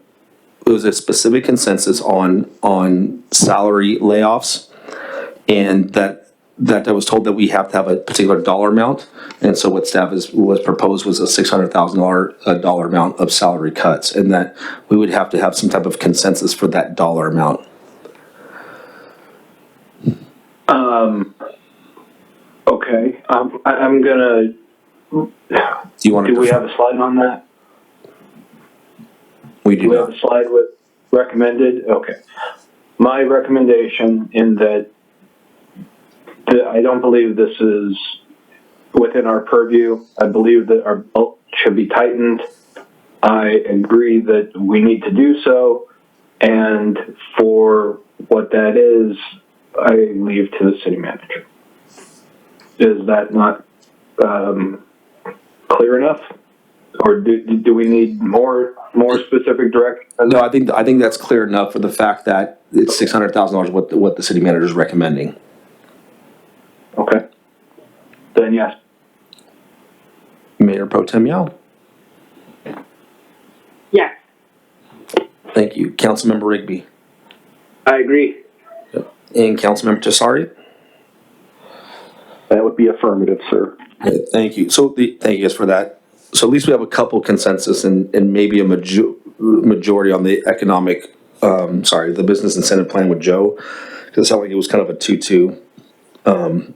And we can get back to that real quick. But the other item to bring up, I'm kind of directing my attention to staff is, are we able, because again, it sounds like we're across the board on the public safety side of things. Are we able to come back with some more sound numbers? Again, we have an extra week as far as until our next council meeting.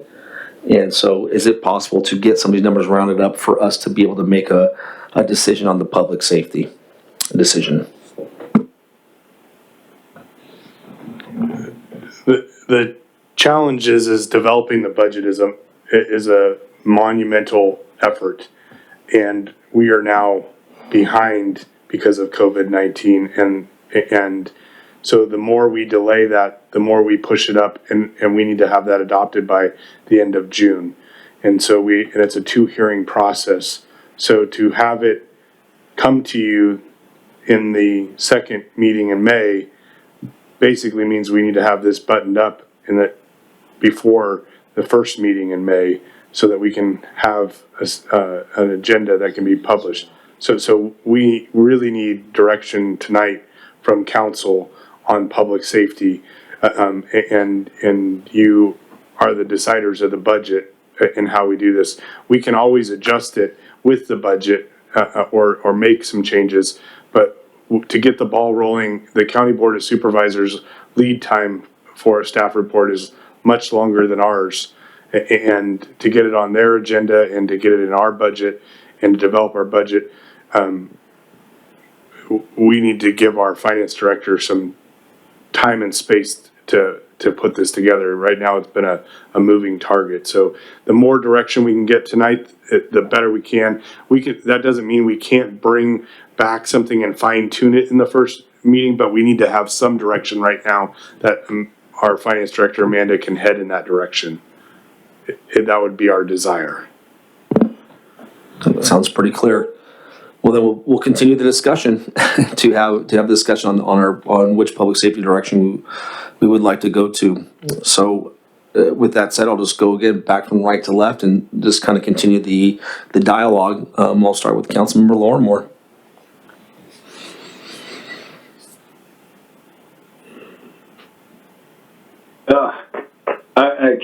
I don't know, I can't seem to find the mute button in time, so I apologize for the lag. Oh, you're good. This feels like Groundhog Day. I think we talked about this, but I like option 2. If we have to, a compromise between with the other hours on from 1 up, but I'm leaning towards 2. Thank you. Thank you for that, Mayor Pro Tem Yao. I already basically said what was on my mind, and given the timeline and the circumstances, and since we are unable or we don't have enough time to bring this to the Public Safety Commission and table this to the next meeting, given the circumstances, I would go with 2. Thank you for that, Councilmember Rigby.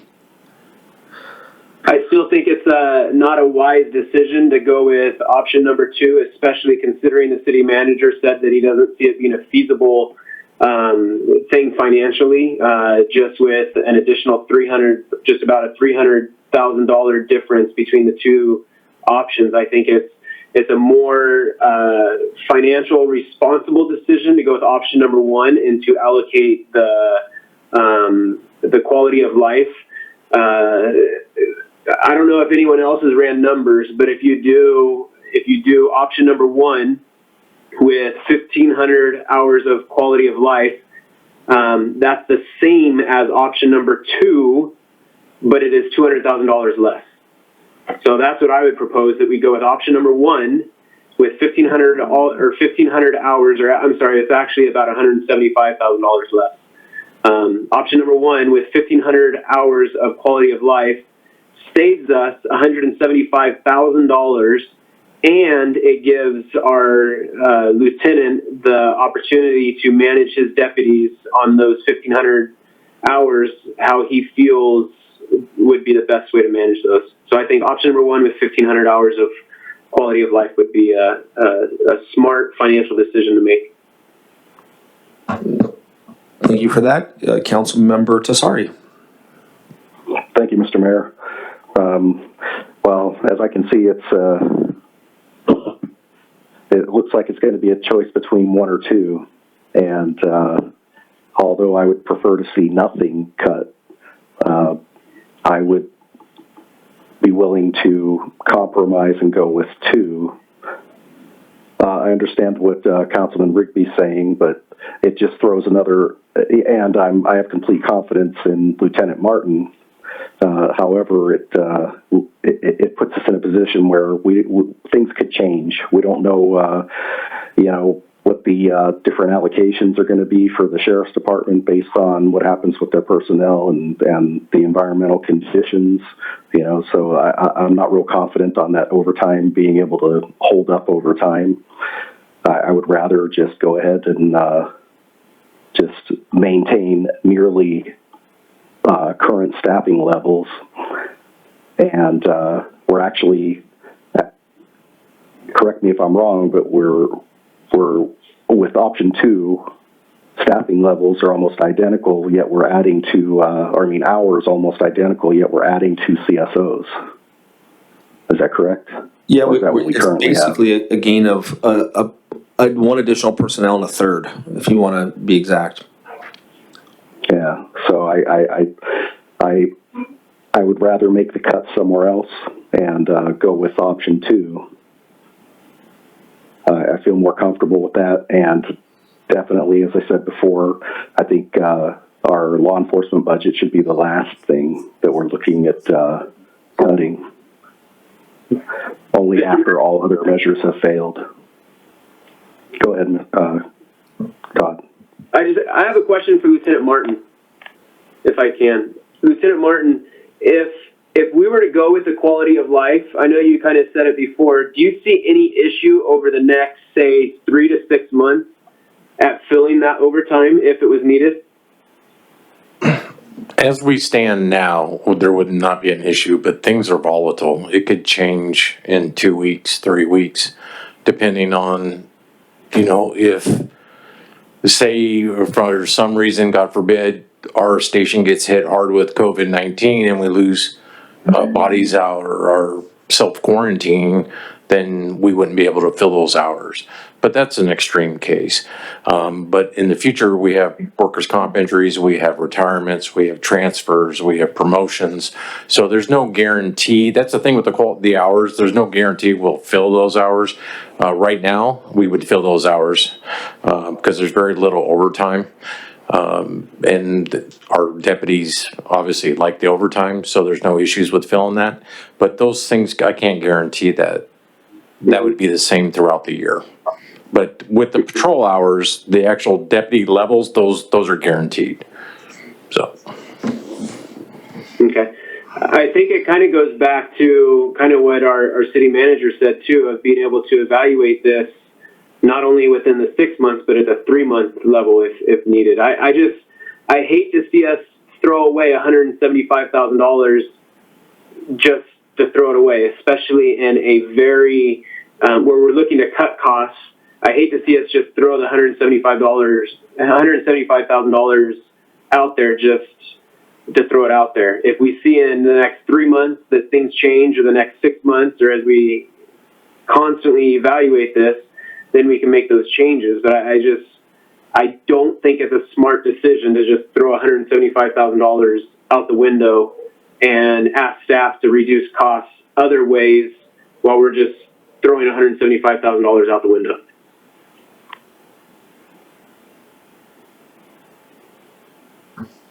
Because with option one in the 1,500 hours, we're getting pretty dang close, if not, it may be actually a little bit more coverage, or the opportunity for coverage, than option number two. So I mean, it's not reducing anything, it's not changing anything from option number two. It's almost identical coverage at $175,000 savings.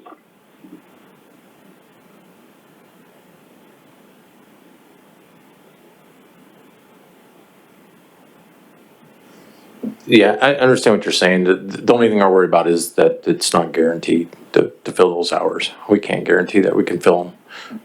And once again, this is a amended contract that's gonna have to go through the sheriff's department. Our administration's gonna have to sign off on it. Then it comes back to the city to have them sign off on it, and then it goes to the board of supervisors. So, the timetable on that, who knows how long that's gonna take. I appreciate the discussion, the lengthy discussion we've had on all of this. I'm okay with either option, and it sounds like there's more of a consensus for option 2. And again, either way, we are gaining in personnel. We're gaining greater efficiencies than we would prior. We're still having more black and white on the streets than we would have had prior during the time of this COVID-19, of this pandemic. With that said, I think we need to consider as council, as we come back to the budget, going with option 2. We are going to have to either dip into reserves because of this choice, or we're going to have to make more cuts because of this choice. So as long as we are good with the option 2, and we know that staff's more than likely going to come back to us with either having to make more cuts or having to dip into further into reserves than we would otherwise.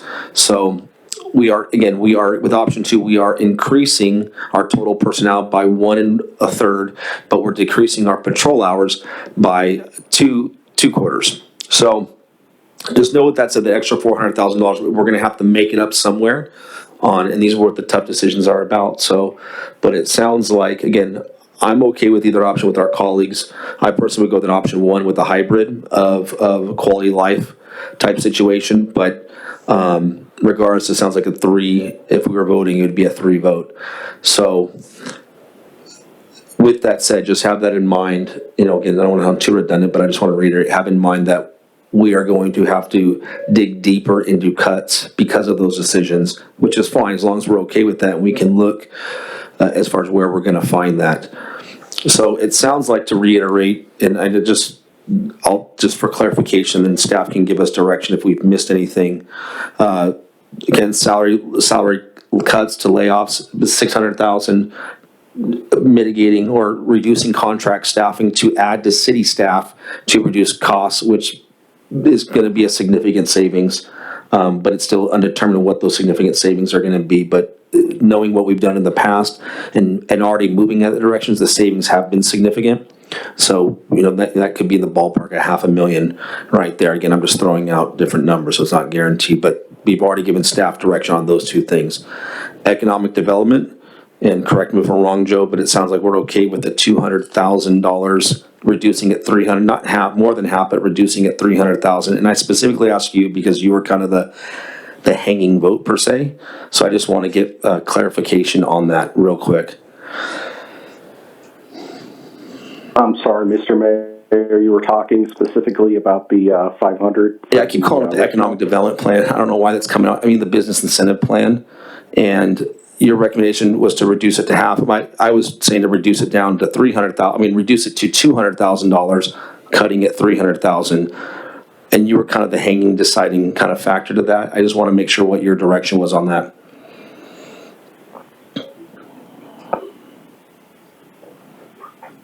No, I'm fine with 200, sir.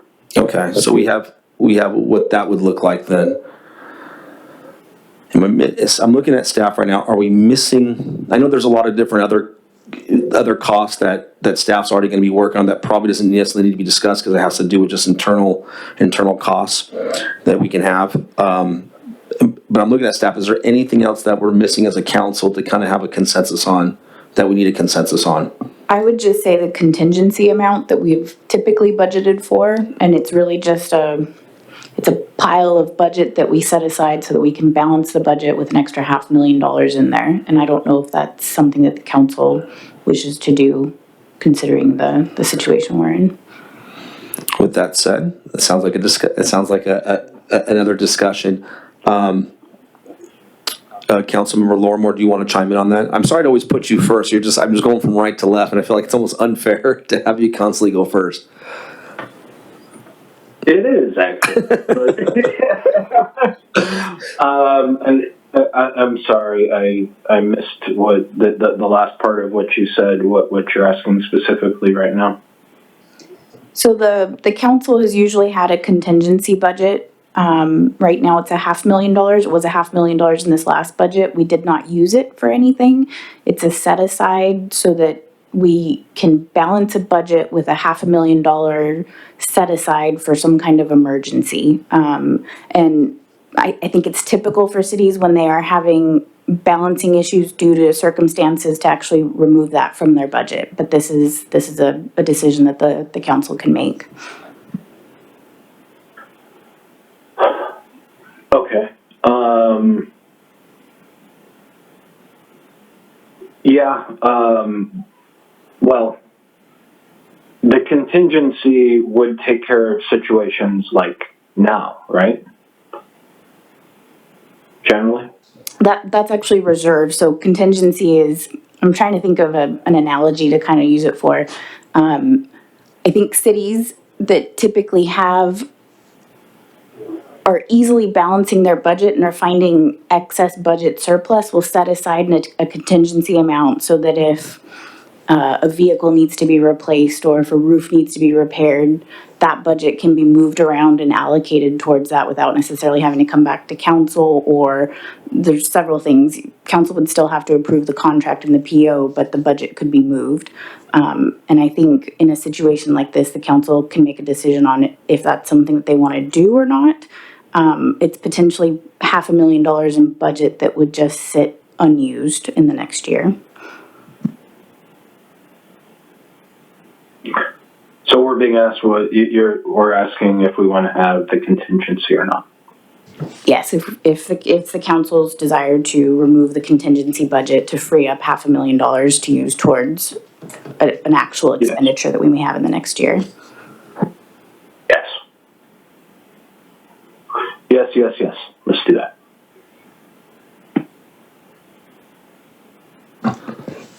Mayor Pro Tem Yao.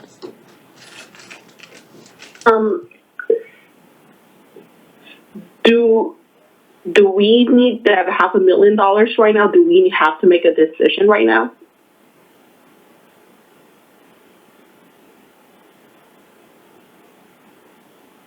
We really needed to make a decision in February or March, and so we're now in April, and we really need direction from council tonight so that we can go full steam ahead on developing the budget to bring back to you at the end of May. Got it. Okay. In that case, yes, that's fine. Yeah. And then we will, so I just want to make sure I understand this correctly.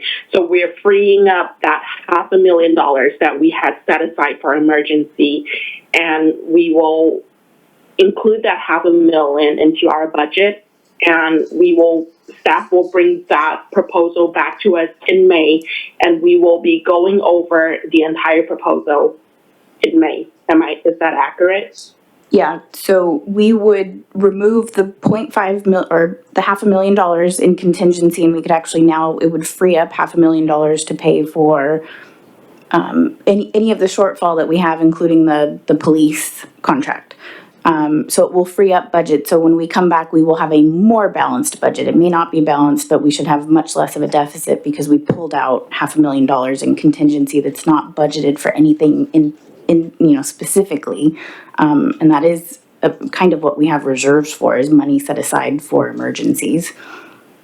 Okay. That's fine with me. Thank you. Thank you, Mayor Pro Tem Yao. Councilmember Rigby.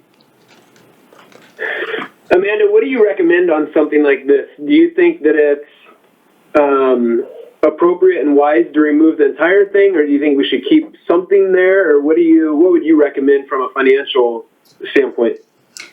I would say if our reserves were not in the position that they are in, I would recommend keeping it in, but being that we have several pots of reserves, I don't think this is necessary to have budgeted in the next fiscal year. Okay. Then I'm fine with removing it. Thank you. Councilmember Desari. I concur. Thank you, and I'm the same with that. So it sounds like we have a consensus on that direction. Is there anything else that Yes, we actually have one public, is it one, how many public comments do we have? We have one public comment. Mark, would you mind reading that in? Yes, it's from Keith White. He states, I'm in favor of option 2, but we gotta be careful because they have something on the November ballot about zero bail policy, which will let more criminals back on the street. End of comment. Thank you for that comment, Keith. And it sounds like your public comment was foreshadowing exactly what that would be as far as our consensus. Mr. Jones. I also just want to highlight something that's on the screen right now that says we're going to shift our modeling for staff because to balance this budget, we're going to shift from our top step, what we have historically done, to something that is the actual step plus 5%. And since we're not going to be doing merit increases, that 5% will help us with staffing to balance our budget closer to actuals because we have such a big number that we have to address here that having $1 million surplus in salaries, it would force us to lay off more people. And so if we can get closer to actuals in these difficult times, eventually someday we can have a bigger plus percentage. But if the 5% will help us address that in the actual salary costs. No, I appreciate that. I've never been I understand the benefits of budgeting at top step, but it's never realistic ever, and it's never proved to be realistic in any budget that I've ever seen. And I understand it, but it's nice to have a reality of the discussion to make better decisions. I think there's a not to get into the nuances of it, but I think there's a better way to have a little more accuracy when we're doing budgets. But that's just my 2 cents on that. With that said, I think we have directions. There's one thing I just want to bring up for a comment, and like I said, our reserves are strong. The one thing I want to also talk about that doesn't reflect in the reserves, but reflects in our assets and balance sheet, because you never know what you have to do with it. But last budget year, I want to highlight the fact that we bought real estate through our operating expenditures in the excess of $5 to $6 million of 2 real estate. I might be off in that. That actually plays a big role right now too, as far as even having that cushion, because there's things that you could do with that in a time of need. And both real estate options were purchased at a good price. So I also want that for anybody in the public listening to that, is that there's the reserves and then there's the side of that, which we were able to buy those real estate investments. Those things all play into a huge role when we're talking about now in what we may or may not have to do with it. With that being said, I know a lot of this stuff is fear-based and it's, we have to because we're dealing with a deficit. But at the time, there's also, in times like this, we are also in a position of opportunity. And I want to make that clear, is that we are in a position where we have cash as well. And if there are opportunities to really take advantage of to help the health and wealth of our city during this time, there could be opportunities that, I don't know what those opportunities will be, but there could be opportunities that present itself in the next several months that might be, we could be very opportunistic as city and actually propel our city to another level. And that's part of the whole business development incentive plan too, is to be prepared in that direction as well for those opportunities. And at the end of the day, we still have to get approval to use those funds if we do intend to use those funds. With that said, I appreciate our colleagues and our staff. These are unprecedented times that we've never in the history of our city have seen, right? Never had these impacts been. And most of, if we go back to 2008, 2009, we weren't a city. It was an internal implosion of our own economy. The difference between this is that it's an external implosion. It's something that wasn't even created by our own selves. It was something that was absolutely external. And with that, there's a lot of unknowns that go on, what the future holds. Will the economy just easily bounce back like a lot of people think? Some people think, no, this may take 5 years. So it does have a lot of uncertainty. I'm grateful for the past, present, and the future of where our city has gone to put us in situations where we're flexible, we're able. We've also been able to take advantage in the last 2 years of a good economy to help stimulate more growth, like the Hamner Place, like having a hotel, which I'm proud to say that those items still look to be like they're going to flourish. Those will propel us in the next several years. So there's things that we're doing for the health and wealth of our city. I know we'll get through these times. I know we'll persevere. I think there's been some smart discussion tonight and direction. I think we've made cuts what appears to be across all facets of our organization, which is the smart thing to do, and hopefully we minimize the use of our reserves. Even if we have to, that is the intended purpose of it, and this emergency we're seeing, it would warrant it in this time and event that we're seeing, as in every city and every organization is going on. So I want to thank my colleagues. It's never fun to have these discussions, and I've had these discussions at work, very similar discussions that we've had to do, and it's never fun. So I'm sure a lot of my colleagues have experienced that as well. So with that said, staff, are we good on all direction? Clear? Council members, I'm done. Is there any final comments you guys want to say, just as far as Mr. Mayor, I have a quick comment. Yeah, go right ahead. I just for the record, I'm not against law enforcement at all. I'm not against increasing law enforcement.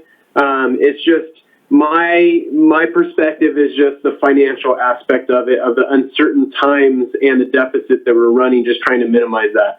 If we were in a better financial situation and kind of a guarantee, and it's nothing that we have done as a city, then I would be all for option 2, possibly other options of increasing. There's other options that were presented before that we were leaning towards back in February, but the circumstances have changed. So just for the record, I'm not against increasing law enforcement, just trying to make a wise financial decision for our city to make sure that we continue to be financially responsible for our city. So if my colleagues go with the option number 2, I will support that, even though I don't agree on the financial decision of that. But just for the record, I'm not against the increasing law enforcement. I'm all for the increase. I just want to make sure that we do it in a financially responsible way. Thank you for that. Anybody else? Any final comments?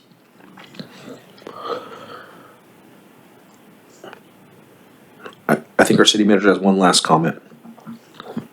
So if we think back to the direction that council gave to us about the law enforcement contract back in February or March, you guys have made some decisions to reduce our increase, because back in February and March, we were looking at about a $450,000 increase plus the 4.5% increase. So it would have been close to $800,000 to $1 million increase this next year.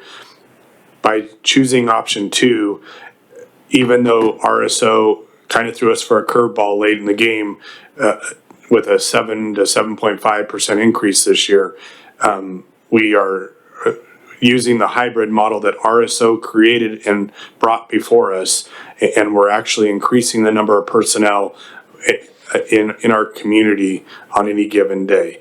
And we will, Amanda, our finance director, and myself will be closely monitoring our response times and our calls and our crime, along with Lieutenant. And we will be bringing the budget back on a quarterly basis so that if we need to make adjustments, either we trend upwards in revenues or trend downwards in a more severe cuts, we can make those calls sooner than later and make real-time pivot adjustments as we have done throughout this whole COVID-19 response. So I want to just say we are monitoring this closely. There's a lot of information that's coming out on a daily basis, and we are staying abreast. This morning, we were on a League of California Cities for all city managers, and there were over 400 or 500 people on that call this morning talking about what the League of Californias and what other cities are doing.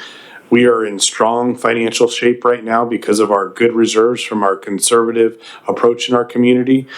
And as another finance director talked with our finance director, they said, but for rainy days, why are you saving up reserves? And we are experiencing a rainy day right now. And so to help weather this storm, dipping into our reserves to help this is and balance the budget with our reserves and addressing one-time costs versus ongoing costs are prudent financial decisions. And so I appreciate the great discussion that you all had tonight on that, and that will give, we will update the Public Safety Commission next Wednesday on the direction in which you guys gave for us on the budget. And we are also going to update the Public Safety Commission on the COVID-19 response at next Public Safety Commission meeting. But due to this month having a Wednesday as the first day, the council meeting happened before the Public Safety Commission meeting, and we can't wait until the first part of May to get this direction. Otherwise, our budget would not come in on time, and we wouldn't have a balanced budget by the end of June without Amanda putting in 150-hour weeks. And so, and I can't do that to her. So thank you. I appreciate the direction from council tonight. Thank you for Hey, that. Mr. Mayor, just a response on that real quick, if I may. Yeah, go right ahead. I'll be brief. Hey, Brian, thank you for all that you guys have done, and thank you specifically to Amanda. Typically, when you do a budget one time and you're done, not start a budget and halfway through the budget have to adjust it and then adjust it again and then plan for moderate and severe and all these different changes. So, Amanda, I know this hasn't been fun. I know it's been a whole lot more work than a normal budget, but we do appreciate what you have done and what staff has done to prepare this. So thank you for all that you do and all that you continue to do. Thank you for support. I think I appreciate it, and so does my staff, so I'm happy to be here. All right. Thank you again to everybody. We will now move to item 12.2, mandatory commercial and organics recycling ordinance update. And I believe this will be presented by Brian Jones as well. So upon review of the provisions by the city manager's office and the city attorney, it was determined that an update to the city's ordinance code was necessary to allow enforcement of a State Assembly Bill 341 and Assembly Bill 1826, which regulates and enforces commercial recycling and organic material recycling. The city's ordinance section 16.05.090 will be updated with cleanup language that will allow the solid waste franchise haulers and the city to enforce the requirements of AB 341 and AB 1826 as required by the legislature and Cal Recycle. In 2011, the state of California passed AB 341 that requires commercial businesses and commercial entities that generate over 4 cubic yards of waste to have a recycling program in place by 2020. In 2014, AB 1826 was passed to reduce greenhouse gas emissions by requiring businesses to establish a recycling program to collect organic waste in all multifamily buildings with 5 or more units by 2020. With this legislation in place, the city's haulers, Burtec and Waste Management, have been enforcing the legislation to the best of their ability via outreach and educational pamphlets. By updating the city's ordinance section 16.05.090 to require local compliance with the state regulations, it will allow for the haulers to have leverage to enforce the regulations, or for the city to step in and enforce the legislations as needed through our community enhancement and safety officers. Could be via warnings, citations, and fines. These statewide regulations will also require additional enforcement and stricter recycling guidelines by 2022, and those will be addressed in additional ordinance cleanups once the state has provided more guidance on requirements and enforcement. This waste management, recycling, and greenhouse gas emissions is an ever-evolving, and we could really use some leniency from the state during these tough financial times.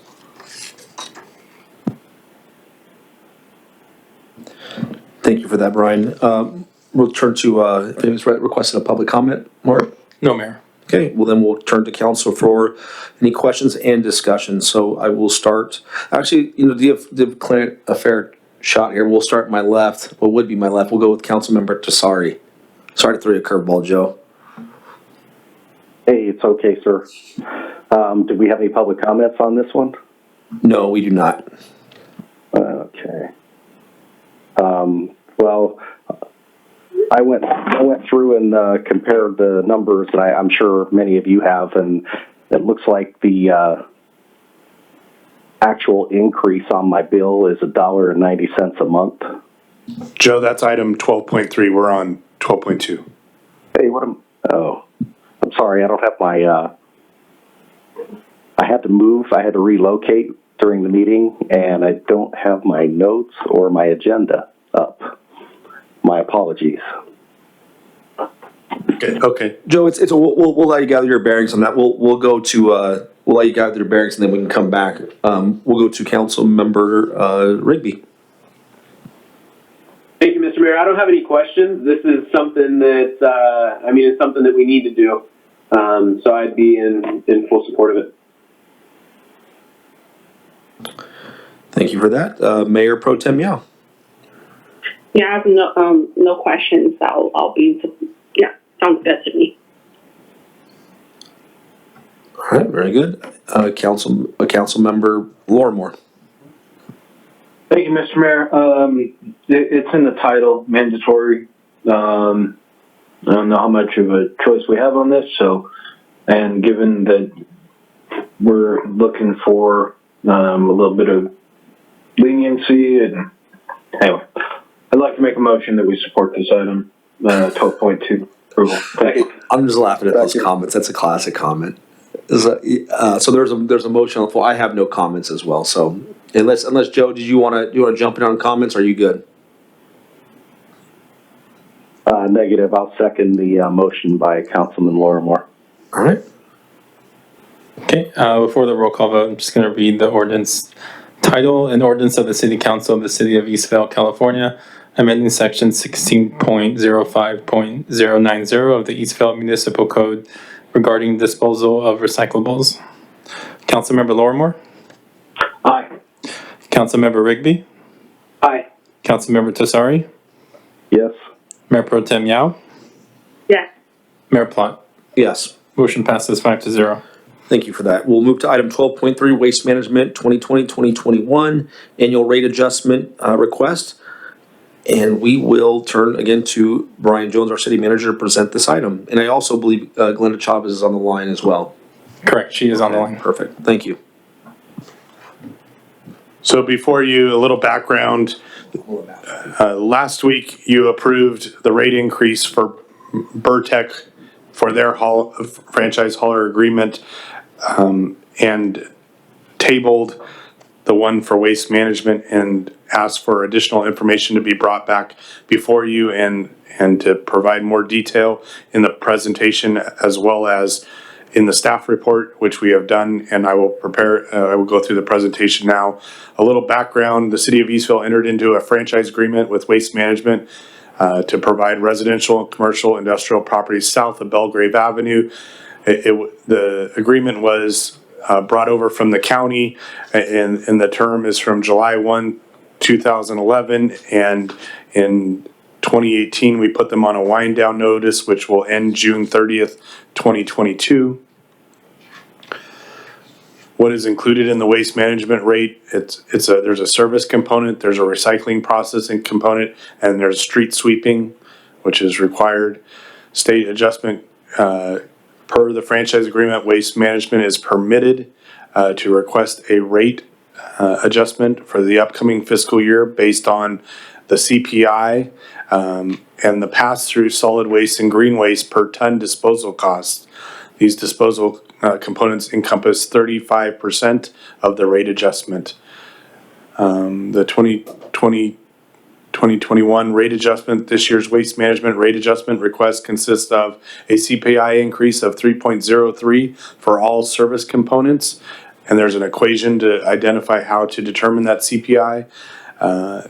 A solid waste disposal cost increase of 3.03 attributed to the disposal rate increase from $40 to $40.51 to $41.74 per ton. And then because of state of California mandates on green waste disposal, the the costs went up 42.86% associated with this disposal rate increase from $31.50 per ton to $45 per ton. The total rate adjustment with the weighted averages comes out to 7.01%, which will bring the current standard monthly residential rate of $27.70 to $29.60. So approximately $1.90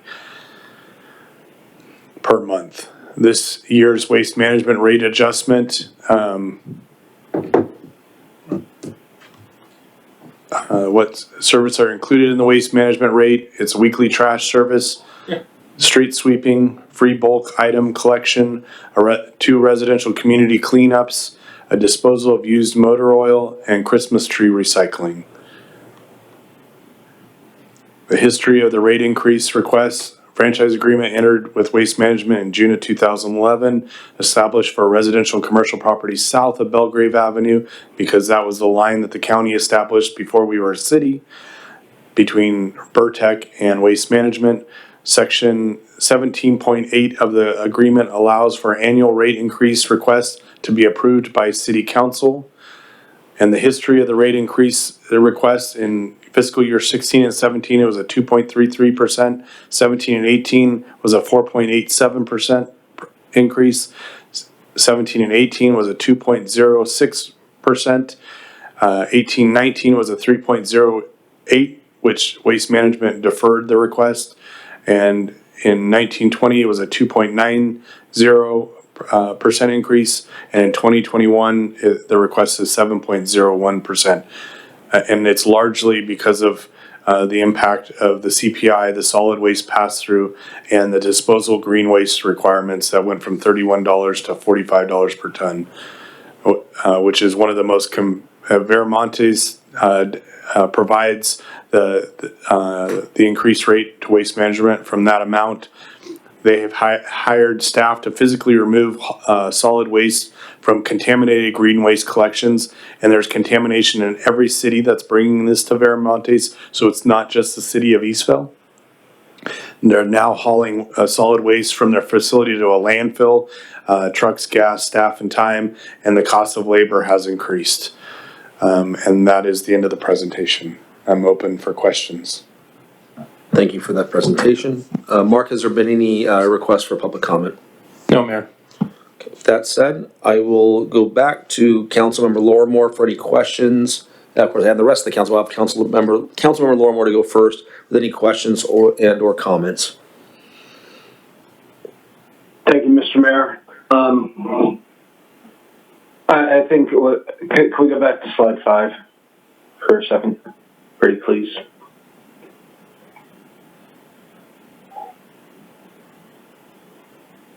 Okay, yeah, thank you for bringing it back to that screen. This was, for those that aren't viewing the screen in front of us, this one shows all the different price increases. And the frustrating part about all of this is these are mandates coming from the state. That's what I'm seeing here. These are pass-through costs. It's not that Waste Management is looking to charge more, that there are CPI adjustments in place. The timing of this is the part that's a little bit, extra frustrating. We are contractually, as I understand it, required to push this through. We have to vote on it because,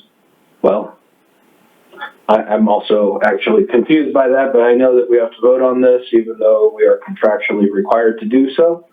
The $1.90 a month, I guess everything goes up in cost, and but it's just frustrating that it gets to us and that we have to weigh in on something. The timing with COVID-19 adding into it, people being laid off work and stuff like that. I get it. It's frustrating, but all this being said, coming down from different places, and I don't think that we really have a choice on this. I get it. I think Waste Management, they've been working as good partners and trying to negotiate the best rate on this. Spoken with Waste Management staff. I know council has been, also that the rest of the council members have been working on this and thinking about it. But $1.90 per month, it is what it is right now. And like I say, I really don't see that we have a choice not to pass this. So those are my comments. Appreciate it. Thank you. And actually, no, before that, I don't think we really have a choice in passing this. I'd like to make a motion that we support staff's recommendation to approve this. Thank you. Thank you for that, Councilman Lower. We'll allow the other council members to discuss as well, just in case there's any additional comments, or if you guys would like to just go with the motion, we can go from there. But Mayor Pro Tem Yao. Yes, so we do have to vote on this, and with that being said, we are in a very unique and challenging time, and I know it's not a huge amount, but I'm just thinking some of our residents might be experiencing unemployment or financial difficulties, and I'm not sure if, and even if we do reopen the economy soon, like, they might need some time to rebuild their lives, and I'm okay with voting on it right now, but also I'm also thinking, like, would my colleagues be open to deferring the rate increase if it's permitted by Waste Management? Maybe we can defer it to later this year,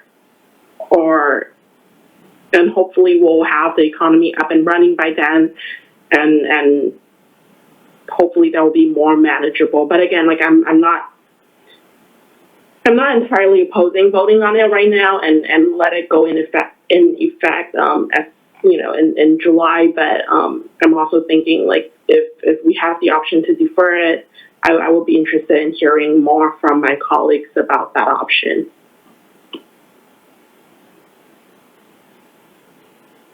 All right, thank you for that. I'm sure Glenda can chime in, but why don't we go through their comments real quick, and then if Glenda would like to chime in, she can. Councilmember Rigby. Thank you, Mr. Mayor. Like my colleague said, it's kind of something that's contractual that we're obligated to do. Just a couple of comments. If possible, I know it's not just our city, and I know it won't decrease our costs, but hopefully it'll help to minimize future costs.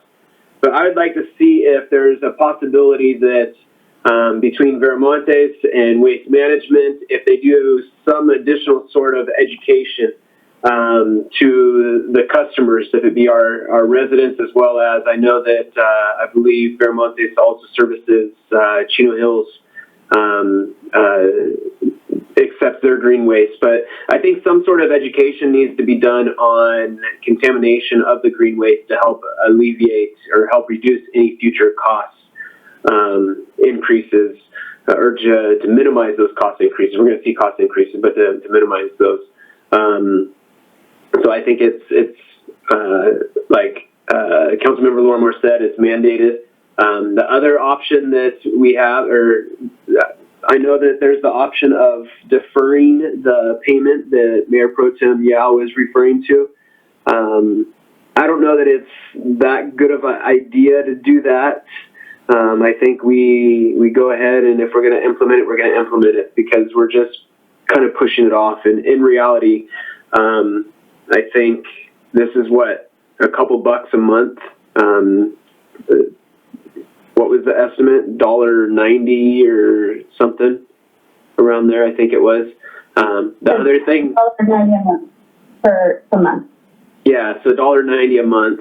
I don't think we defer that. I think we just go ahead and bite the bullet and do it. The other option, especially that's kind of nice that our city has, is we are always looking for ways to reduce costs. Unfortunately, there are some things that do get increased within the city, such as your trash.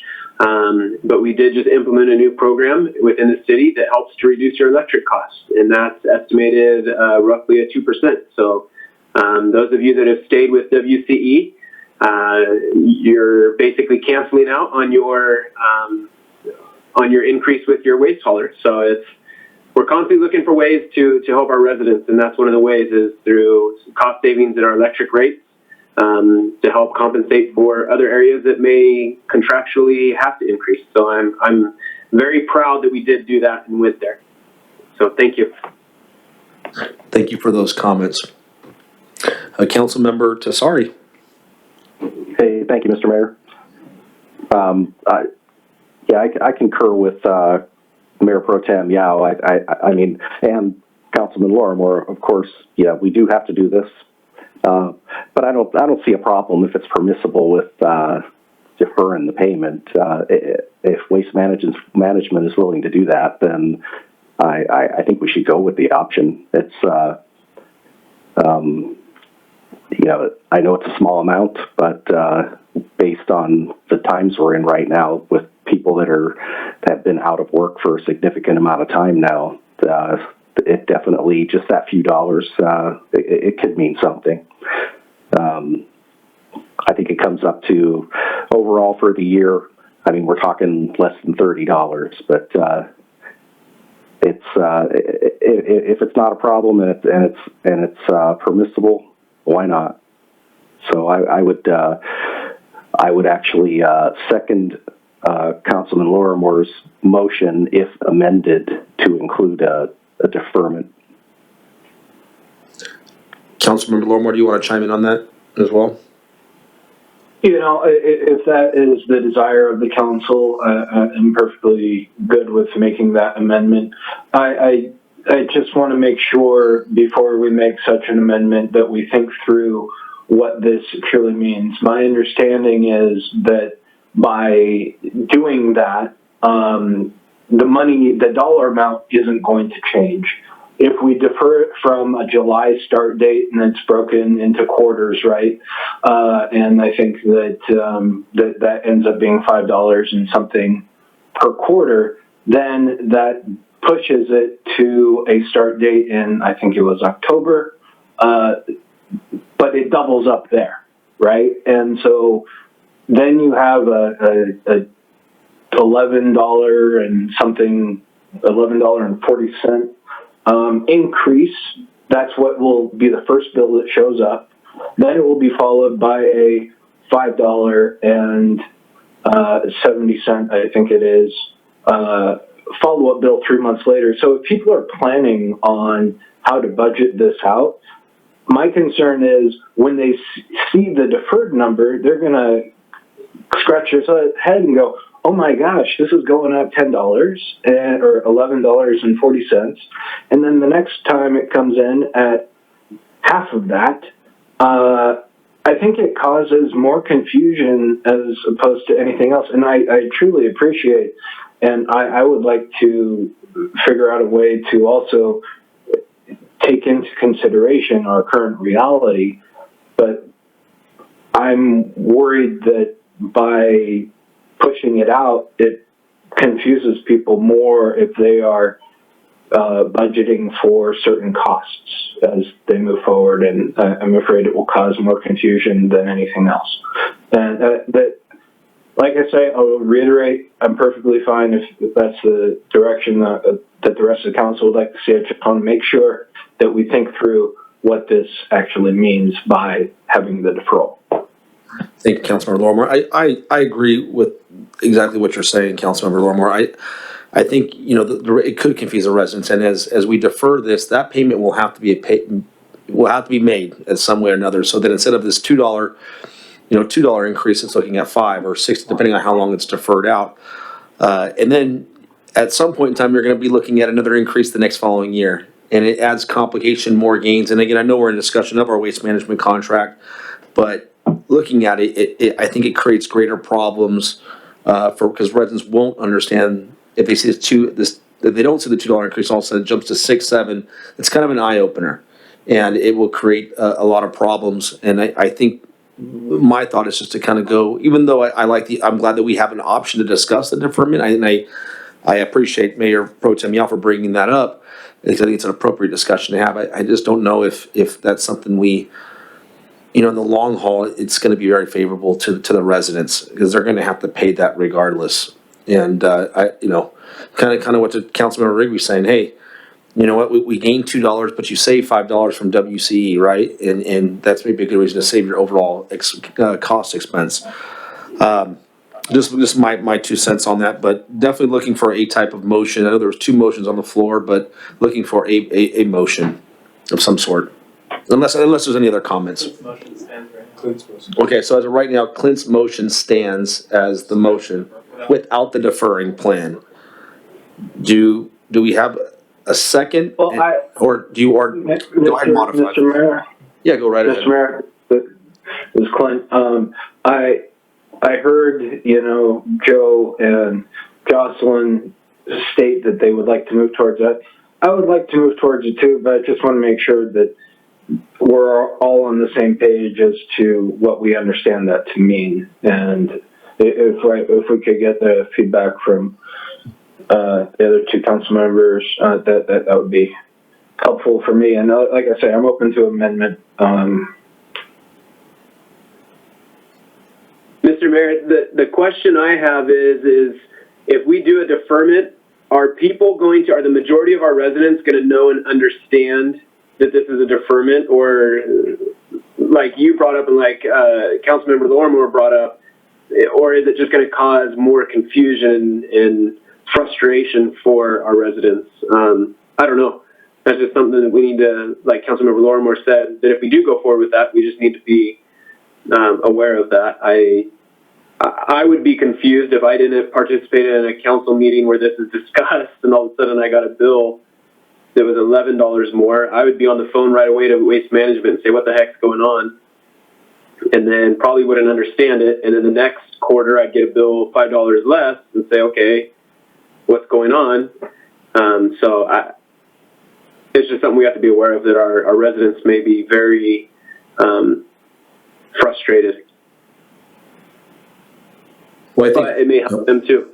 I don't know. Well, I think a prime example would be to use the WC, right? There was ample amount of outreach on WC we had this discussion multiple times at city council meetings, through social media outlets, through various sources, but yet it didn't reach the residents apparently, right? And there was confusion into that, right? Even though there was ample amount, we're talking about something that there's no outreach on this because this is a normal increase.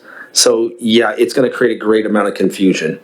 I don't think how it wouldn't do that, just given the example of using the WCE platform that would just happen, which I thought there was plenty of outreach out there. It just, but that's just my 2 cents on that.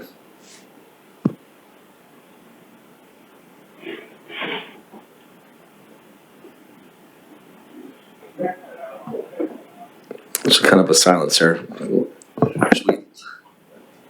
Yeah, why don't we have Glenda Chavez come on and discuss a little bit about what deferring actually looks like. That way we can kind of get a clear understanding and then a set motion in place, or if we need to adjust our current motion. Glenda, would you mind chiming in with us? Of course. So we obviously, it's the contractual rate adjustment that we present to you every year, and obviously this year we had an increase in an area that we normally didn't see a substantial increase in, which was green waste, and that brings our rate to the $29.60, which is about $1.90 a month increase. And so we understood, Councilwoman Yao's concern about probably offering a deferment option. So we did present 2 options. One would be that we would defer, that the deferment would be for the July, August, September invoice, and that it would be applied to the October, November, December invoice in the amount of $570, in addition to the normal invoice amount for that quarter. The other option would be to split the 570 into 2, which would be the 285. First deferment would be of 285, and that would be in the October, November, December invoice. And then the second, the 285, would be in the January, February, March invoice. Based on our experience, obviously deferment is an option, but like Councilmember Rigby did indicate, it does sometimes create more confusion because people really don't understand the breakdown, and it does have that impact sometimes. But at the end of the day, it is a decision that was made for the transition of the increase to be, the impact to be deferred for a later invoice date. Does that answer the question? Thank you, Glenn. Any questions from council? I won't go in any particular order. I'll just leave it open for any questions. I don't have a question, but I do want to say thank you, Glenda, and thank you to Waste Management for being flexible and for being understanding, and you guys were willing to make adjustment and or come up with alternative plans. So I truly, and we truly appreciate that. So thank you, Glenda. With that being said, I completely understand how this could create confusion, and I could totally see that happening as well. So I'm okay with just approving it as it is to go in effect in July. Yeah.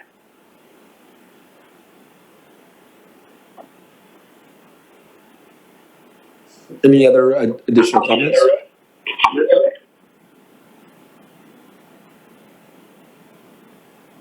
In regards to Councilmember Rigby's comment about creating an educational, platform for our residents to know, about contamination at with green waste. Your city has a tremendous, social media platform, and so in conjunction with our bill inserts and stuff, I really do feel that we can, educate the public in making sure that they are disposing of the proper green waste and not putting trash in it and what have you, so that in the future, the contamination would be lower and we wouldn't see such increases.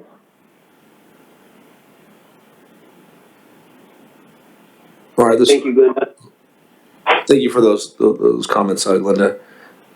Okay, I'm going to leave it for kind of the last hurrah for if there's any additional questions. If not, we do have a motion on the floor, but from Clint that is basically a motion to approve the way it is with the way it stands as far as staff is seeing it, with no deferment of plan. Just want to make sure there's any other questions, but that's the motion that stands right now.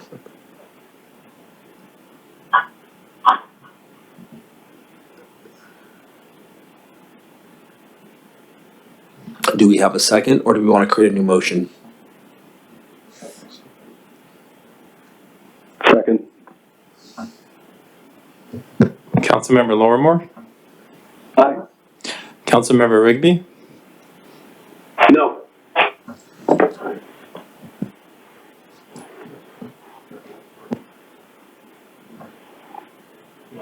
Yeah, Councilmember, I just want to make sure we understand, just because your dialogue, it was kind of seemed to be in favor of that there was a no deferment. The motion is not to defer. Oh, the motion is not to no deferment? No deferment, just the way it is. Oh, I'm sorry. Yes, then. Thank you for the clarification. I apologize. No problem. Sorry, I wasn't clarified enough. That's on me. I apologize. Councilmember Tsari? Yes. Mayor Pro Tem Yao? Yeah. Mayor Plot? Yes. Motion passes 5-0. All right. Well, that leads us into item number 13, city manager reports and city staff reports.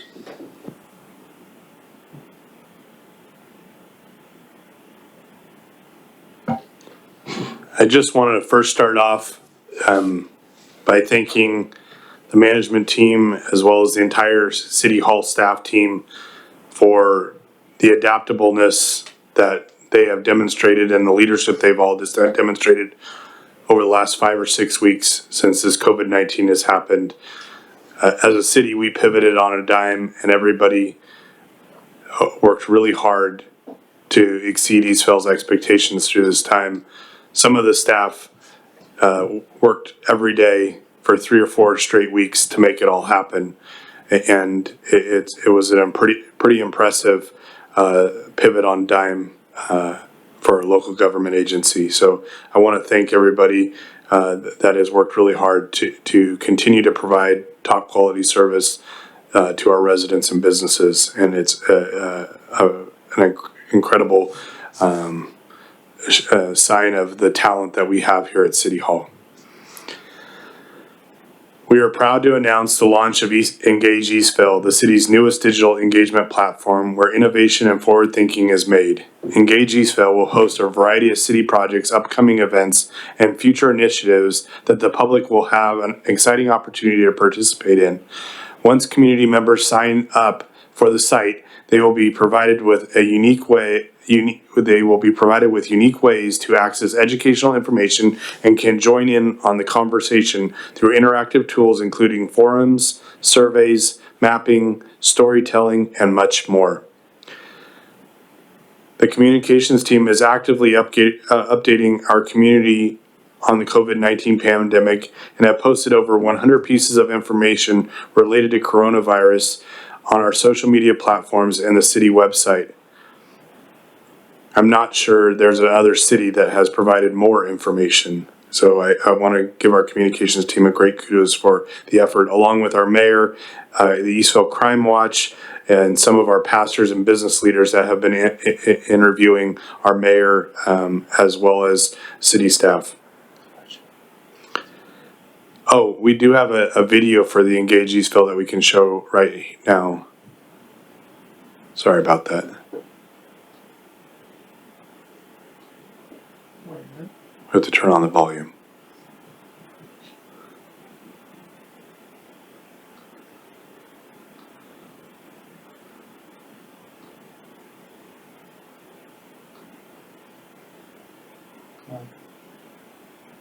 What's that?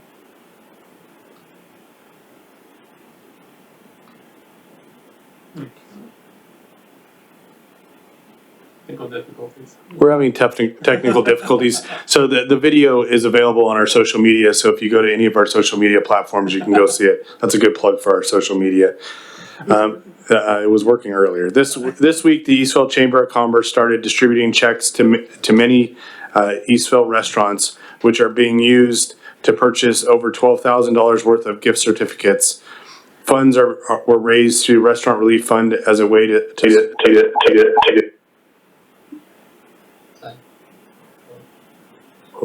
to support small business restaurants who are being affected by COVID-19 pandemic and will be directly infused into our Eastville economy. Gift certificates will be given to public safety officials and Eastville households that are in need of support. We want to thank the generous contributions of many of our businesses and residents in Eastville for their contributions.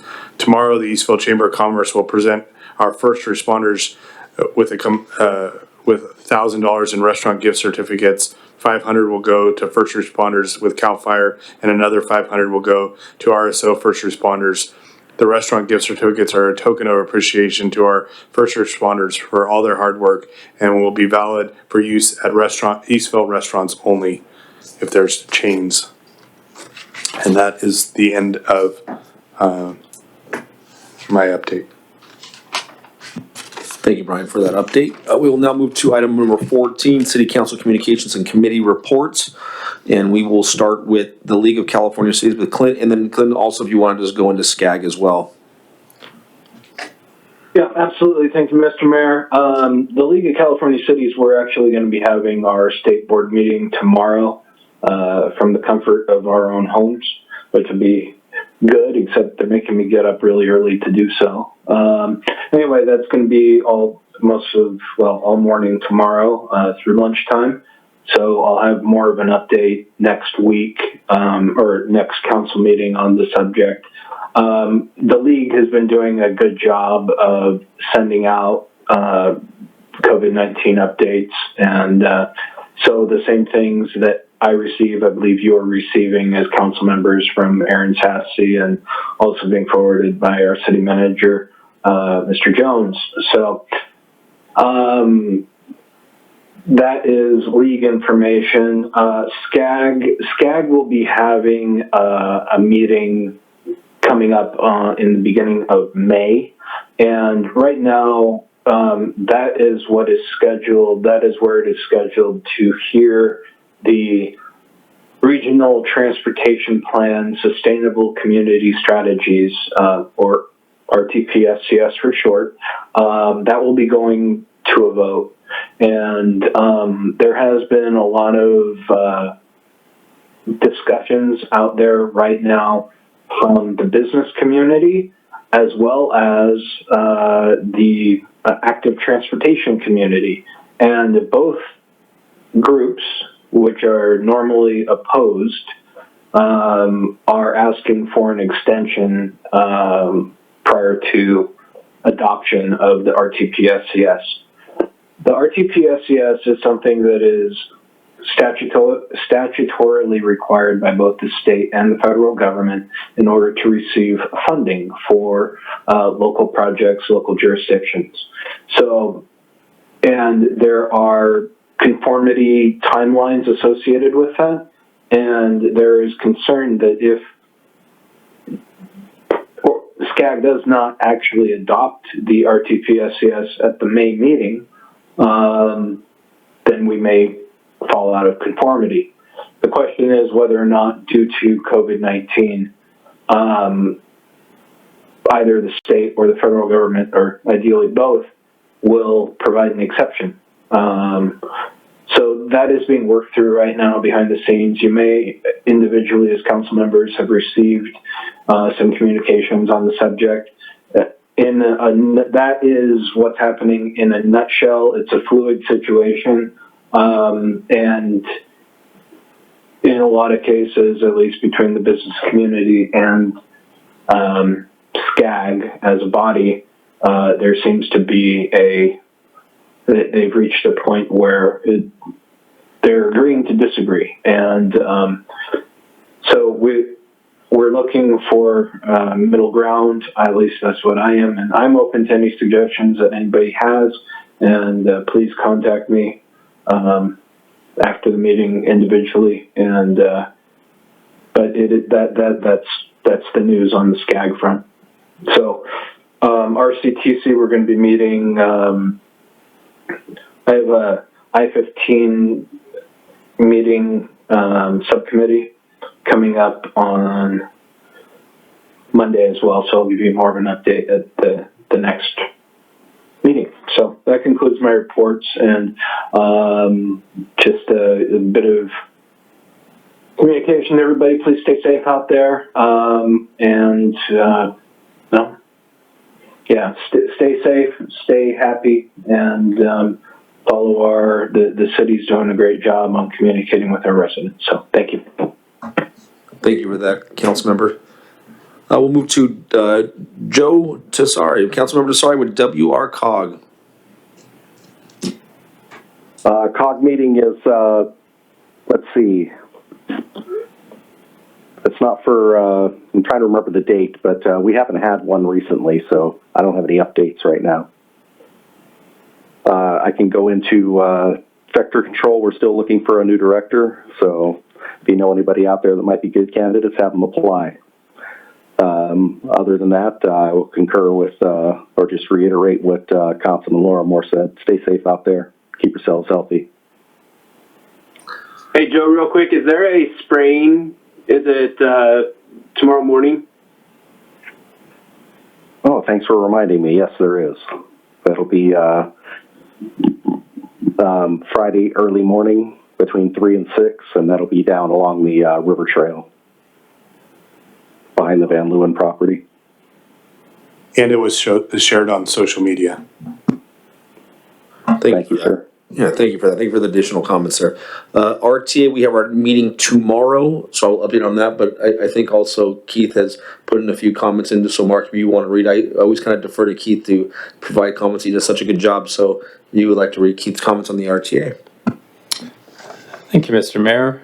So RTA has a public hearing going on now through May 22nd about 2020-2021 proposed changes, also due to the coronavirus, plus due to low ridership. There are some of the changes for the proposed changes.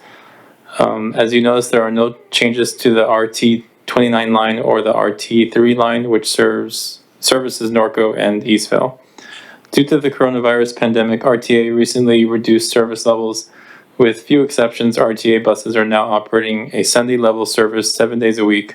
The service includes additional peak commuter link trips on the 204, 205, 206, and 208 to meet the travel demands of transit-dependent essential workers. Dollar ride service levels remain unchanged. These service levels will remain in place until further notice and may affect the proposed changes in this guide. Updated schedules are now available in a special edition of the Ride Guide at riverside-transit.com. Thank you for that, and thank you, Keith, for those comments as well.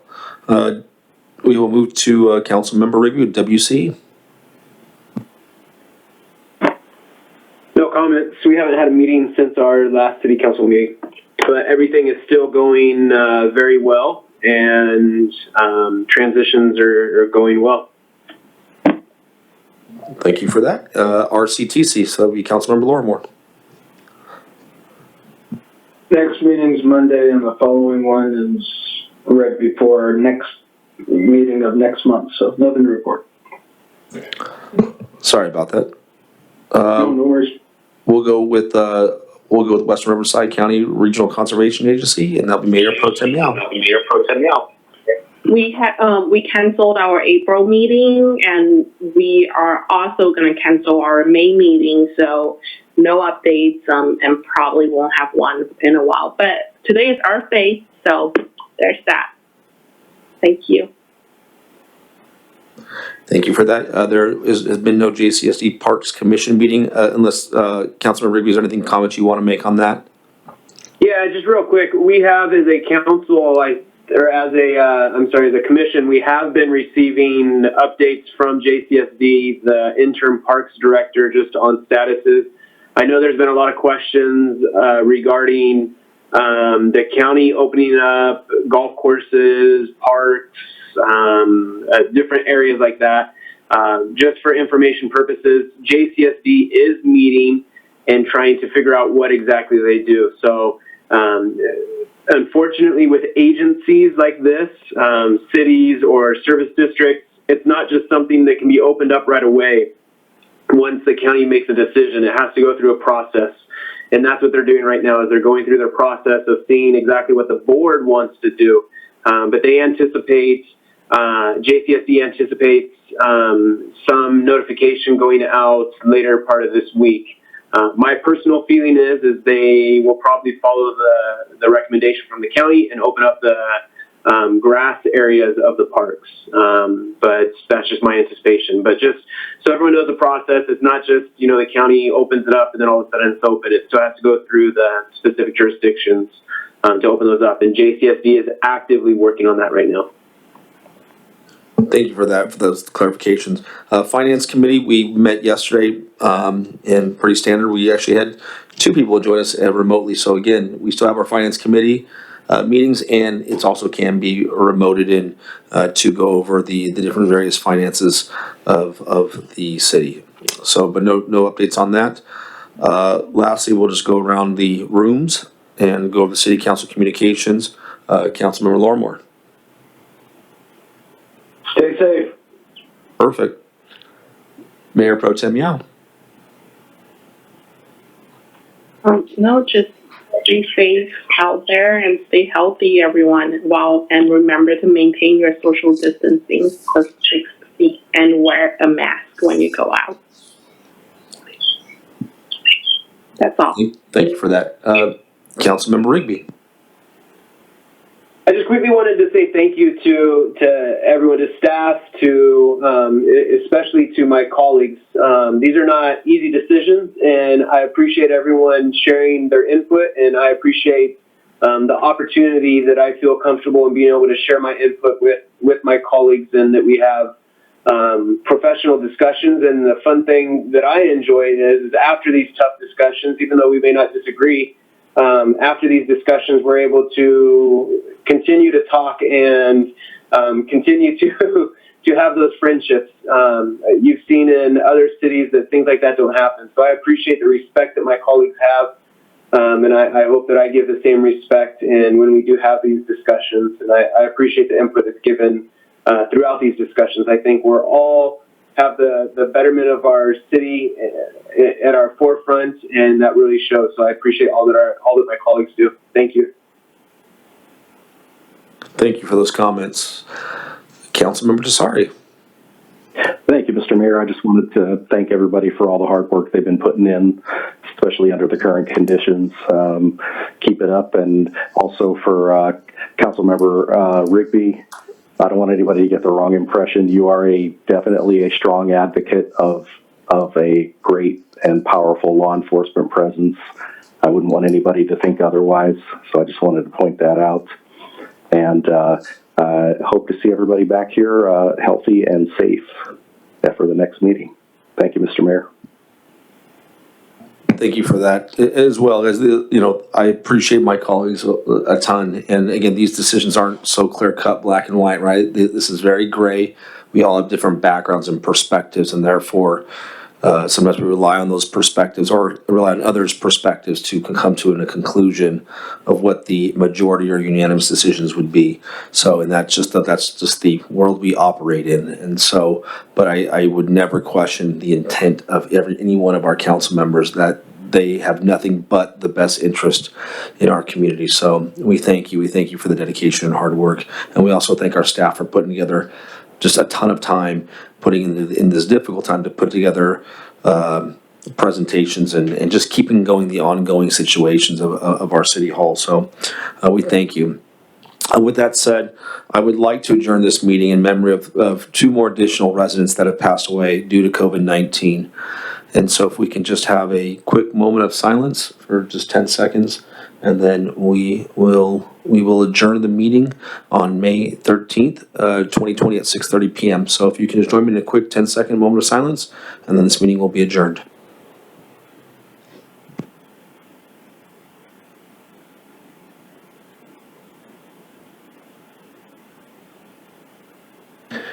Thank you for your time. Thank you for all those who are listening. And this meeting is adjourned. Thank you.